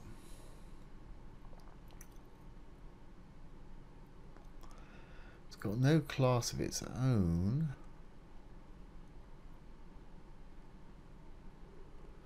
But it is inside PFT. So if we target .pft .button and we'll push it up, I don't know, 25 pixels, something like that. There it is, PFT button. Let's see, margin top minus 25 pixels. Didn't do anything, I spelled it right, so let's try it with important. Yeah, that's perfect. That pulled it up above that line. So let's just grab all of this. I'm going to have to add a curly bracket on the bottom. Control C. Back to our text editor. And it's in the same media query section. So we got PFT button, margin top minus 25, and we want to add that closing curly. So we should still have two curlies on the bottom here. Yep, 1, 2, there we go. Okay, that's fine. Move on. Save that. Control S. Back to the site. I think we're right there. Let's go to the next page. It's about.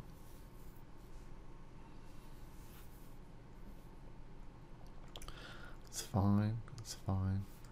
Okay, our team members, we might want to put a little bit of space between them. On this small one there, fine, all those little pictures, and we know that bottom, oh okay, that bottom section, I think I'm going to make a change here, just a regular change.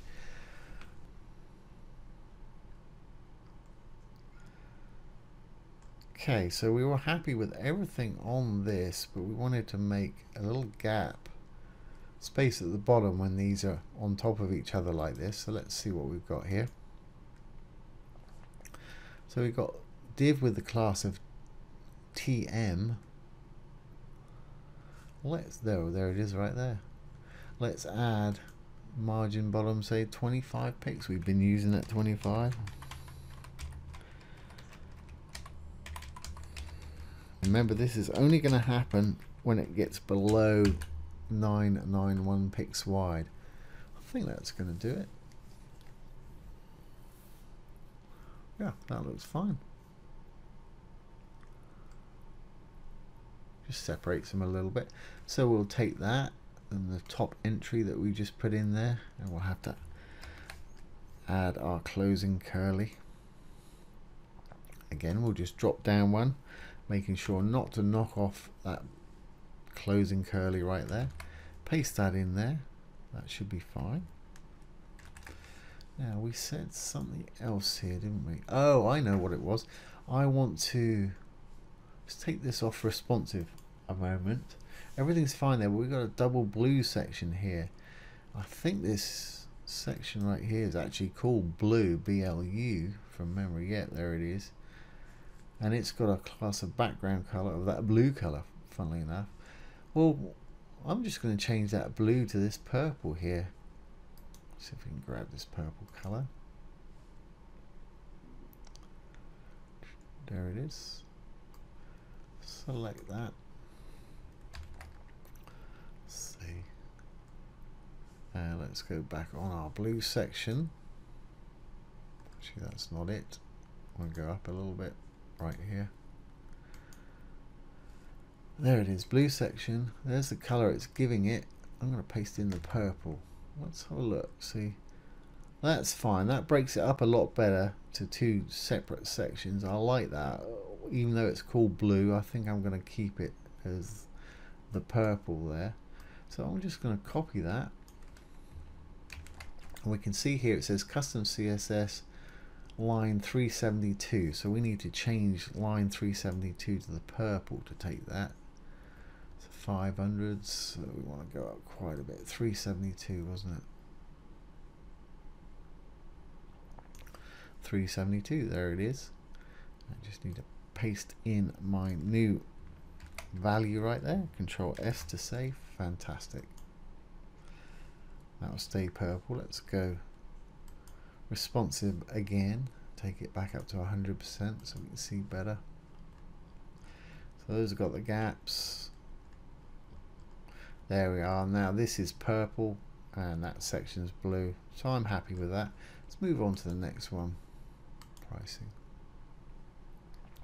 So okay, I could actually take that down in size so it doesn't break lines there, but I'm actually not too bothered about that. It's fine. Pricing tables, I'm happy with that.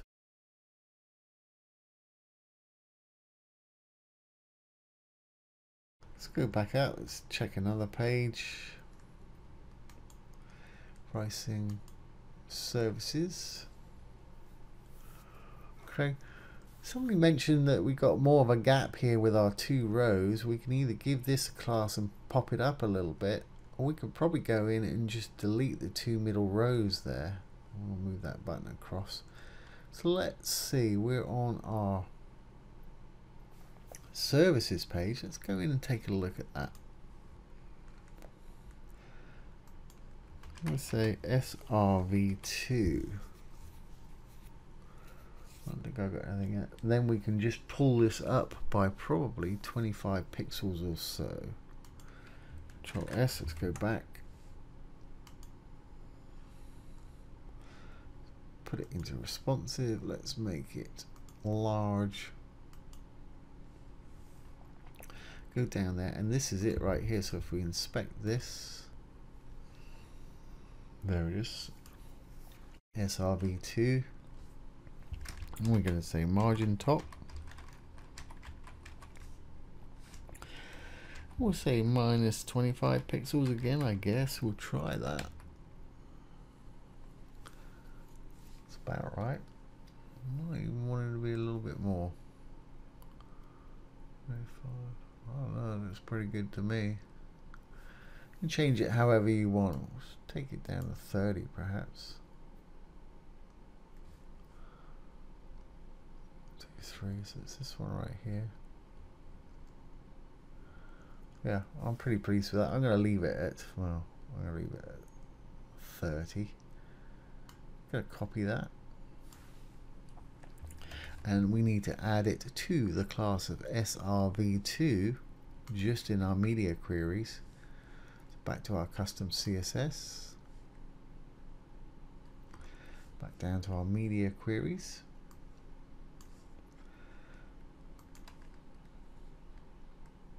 Okay, as I said, I'm missing a closing curly there. Should always be 2 on the bottom. So I'm missing one after this, obviously. There we go. Now let's drop down and add our class of services to SRV2. Open, close some curlies, and paste that bit of code margin top in the bottom of there. Just take that one back. Control save. Control S to save. Okay, let's move this button to the center. Let's have a look. There's the actual button. It's got no class of its own, so we'll have to target, say, BLB BTN, and we'll give it margin of auto. Make sure I'm on the right thing.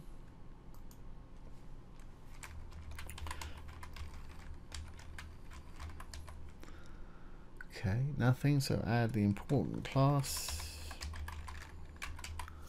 There we go, that did it. So we want BLB dot BTN. Just copy that bit of code. Back to the site. I think it was BLB, wasn't it? BLB.btn.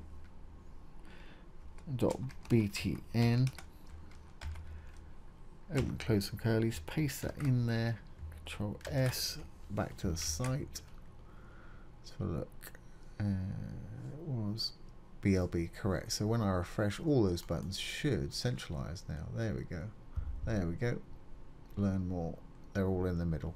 Right, moving on down. I think we're done with that. What do we got left? We've got services, features.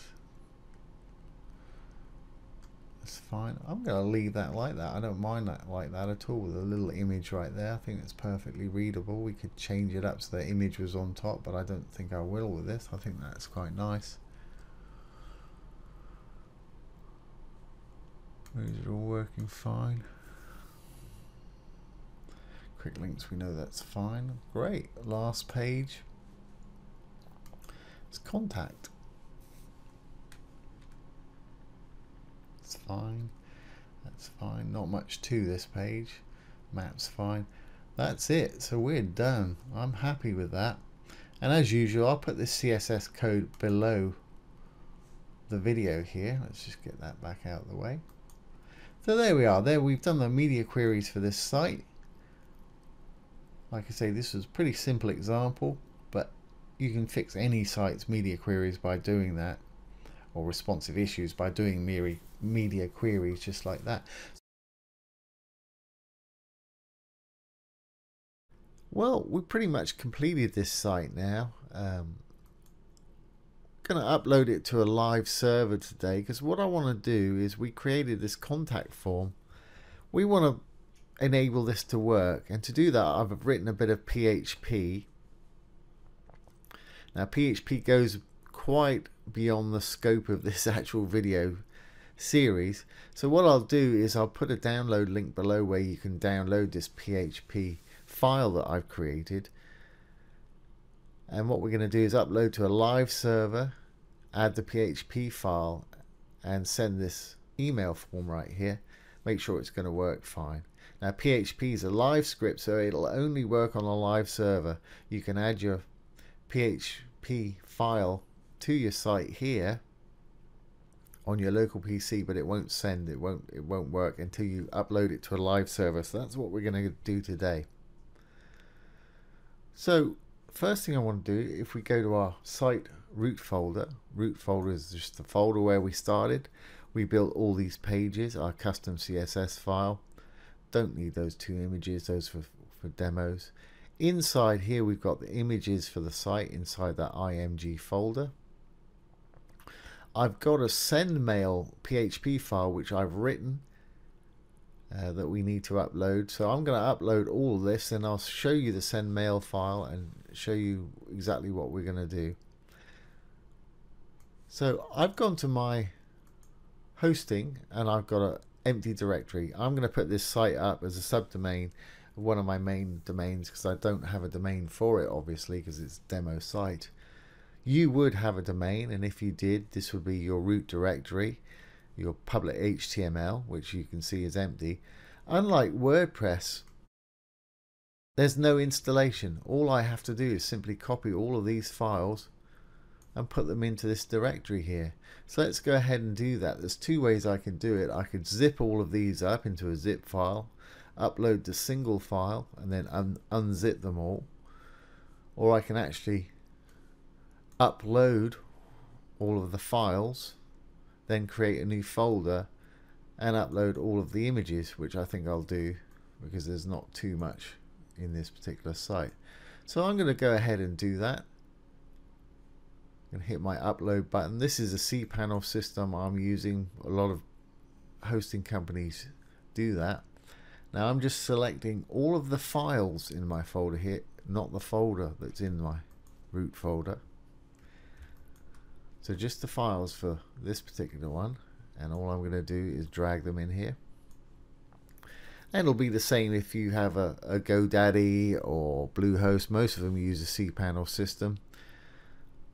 Just contact your hosting provider if yours looks different. I know like iPage has a very different one. They're all complete now, so let's go back. And as you can see, they're all in this root folder. Now what I need to do is create a folder called img, and we'll do the same thing for the images. So I'm going to hit the plus folder. I'm going to call it img, the same as we've called it in our offline folder. Again, I'm just going to open this up, select all the images.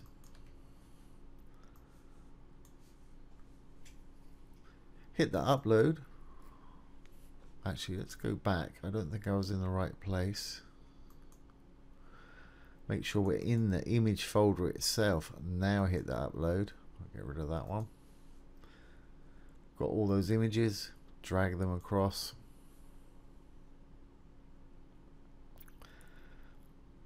There we go. Complete.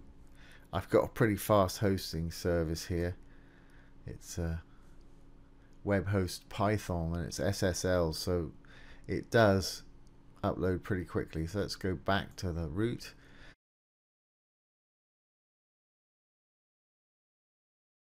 We've got exactly the same here as we do here. I'll just change this to list mode, image, and then those are images we didn't upload. Then here's all our other stuff here that's the same. There's that PHP send mail right here. Get that out of the way now, don't need that anymore. So let's go ahead and open that in my Brackets software. Brackets is a text editor. If you don't have a text editor, you can download Brackets from a link below. It's absolutely free and has got some great features. So here we are. I've got all my site files open here. Here's the send mail PHP I've created. Basically, if we look at our contact form, here's our actual form right here. So if we look at this, here are our inputs. First one's an email. It's got the name of email. If we look at our send mail, here's our email, email, subject message, email, subject message. So we're targeting these fields. Not going to go too deeply into this. So the first one's called email, next one's called subject. I've just noticed something wrong here. This is a type of email field, so it requires you to put in an @ sign and also usually a dot something at the end, else it'll query it. I've got this, which is just a subject field, as an email type as well. Don't want that, just want that as text. So you can just write characters in there. That would have flown up a flag had we tried that. And the last one's called message. And the other important thing is here is the action. So what happens when they hit this submit button is an action, and the action is send mail PHP, so it'll run our send mail PHP. So I'll save that. I better re-upload that contact HTML now I've changed this. So I'm going to just select that one. I'm going to delete it. Skip the trash. And re-upload the one that we've just saved, which will be that one right there. Upload. Fantastic. Well, our site should be online now. Let's see. It's my main domain, system22.net / subdomain was called B4. So let's have a look. And there it is. There's our site live online. Just exactly what we wanted. Check everything's there. No images missing.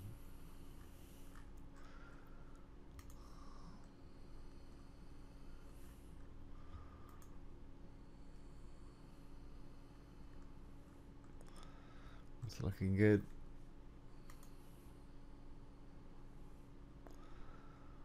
Fantastic.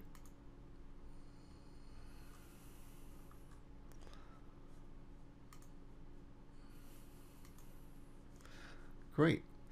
Okay, let's test out our email to see if it's going to work. I'm sure it will. I'm going to do something here. I'm just going to put in that, which is not an email address, and see if it actually flags it when I try and send this.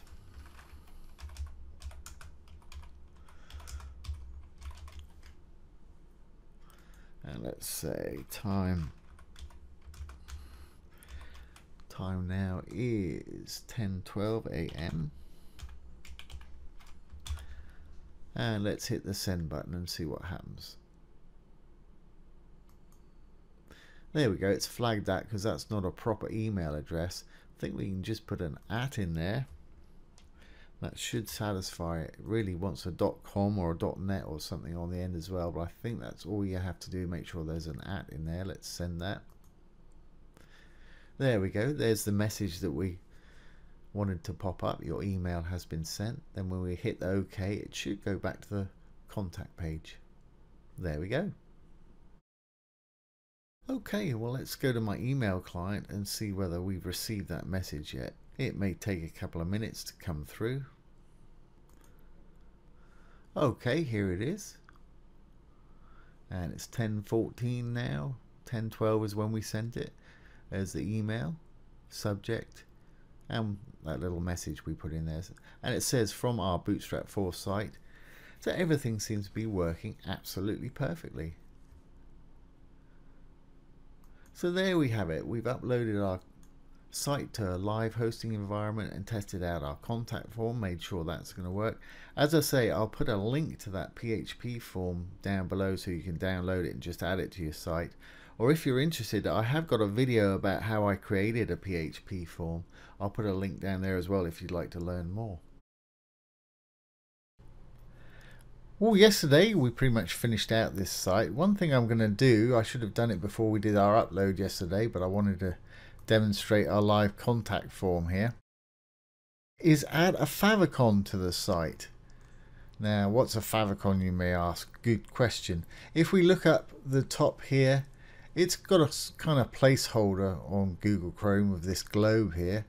But if we look at one of my other websites here, it's got a little image right there. That's a favicon. Look at YouTube. It's got an image right there. That's a favicon also, or a site icon. So let's add one, and we're finished with this site, and it's pretty easy to do. If we go to our root folder here, just our root folder where we created all of our files. Inside, I've now added a little image, and it's a PNG, portable network graphic, and it's 20 pixels by 20 pixels. You can have it bigger, smaller. That's sort of preferred for most devices. And you also have these Retina ready devices. You can add a larger, more high def one if you want to. I'm not going to do that for this site. But like I say, the image that I'm going to use today is 20 pixels by 20 pixels. It's a PNG, so it's got a transparent background behind there. And we're going to add it to our site. Now, the only thing with this is, like I say, we should have added it before, really. Once we've added it to this contact page, we need to add it to every other page on the site. So let's get started. First thing I'm going to do is open up the contact page HTML in my Bracket software.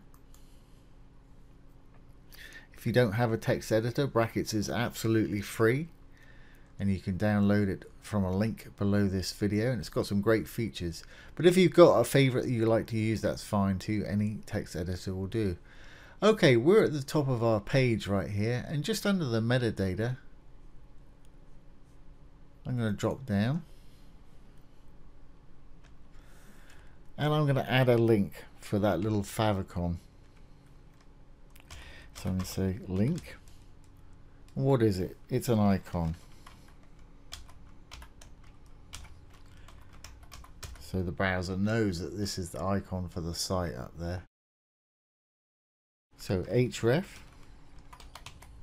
it's a link, equals where it is. And if it's in the root folder, you just need to type the name of the file. If it was in a subfolder like images, you'd have to type images and then the name of the file. But ours is in the root folder, so it should be right here somewhere. There it is, fav.png. If you hover over it, it should show it. There it is. And let's just close that up. Save. Control S, back to the site. Move that one out of the way. Now when I refresh, that little favicon should appear up there in place of the globe. There we go. And like I say, you need to go through each page and add it to it. Of course, I've got all my pages open in brackets here. So if I go to the features, I want to make sure I copy it first. Just copy, Control C. Go to the features. Put it in the same place, right up at the top.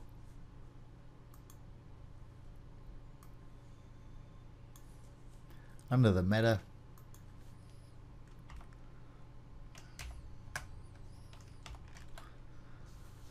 Save. Rinse and repeat for all the other pages. Of course, you'll have to re-upload it. That's really easy to do. Just need to upload the actual ping to the root folder on your hosting, and also the HTML docs. So when I go to features now, it should have it also. But I haven't done it on pricing, so if we go to pricing, that's got the generic one. So there you have it. That's how to add a favicon to your Bootstrap 4 website. This will work also for HTML, straight HTML5 sites too. A lot of people have asked me where I got my images from. Well, most of them for this site came from a site called Unsplash, and it's fantastic for free photos, free stock photos, and the images are great. You can type in what you want. I think I might have typed in laptops or something to search for images for this. And you find whatever one you like.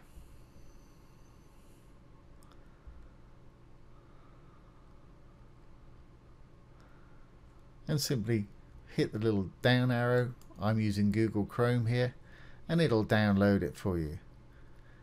Now just bear in mind, you can say thanks on Facebook or Twitter. Some of them have a thing where you can give them a donation if you can afford to. But they don't require it usually. But once these are downloaded, be careful when you put them into your site, because they're really high resolution, so you might want to take them down. I find 1920 or so wide is enough for most. You can go higher if you want to, but anything you can do to keep file sizes down is always better. Another great site for stock photos is a site called The Stocks. And again, I'll put this link down below. And it's got a whole load of pages on here. Now if we look at the top, Shutterstock is featured, iStock's featured. Those are premium sites. You're going to have to pay for images on those. But Pixabay, I think you got some free on there. A lot of these, most of these are free. Some of them ask you to do a tweet or something like that. One of my favorites, well, there's Unsplash right there included in this site too. One of my favorite is Pexels, this one right here. And again,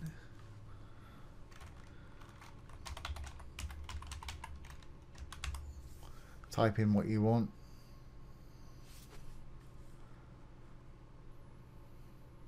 And with these, you click on it to sort of preview it, and you can, this site, you can choose the size. So you see the original size is pretty big, 6,000. I tend to grab the large, the 1920 by 1281 or 1280. That usually works for everything that I need it for. For smaller background images, you obviously grab smaller ones. Anything to save a bit of space. So there you have it. There's two sites where you can get an awful lot of stock photos. So I hope that answered your question.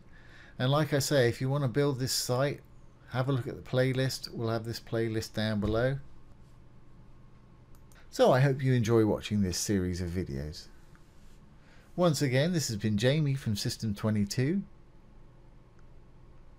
and webdesignandtechtips.com. Thanks for watching. Have a great day.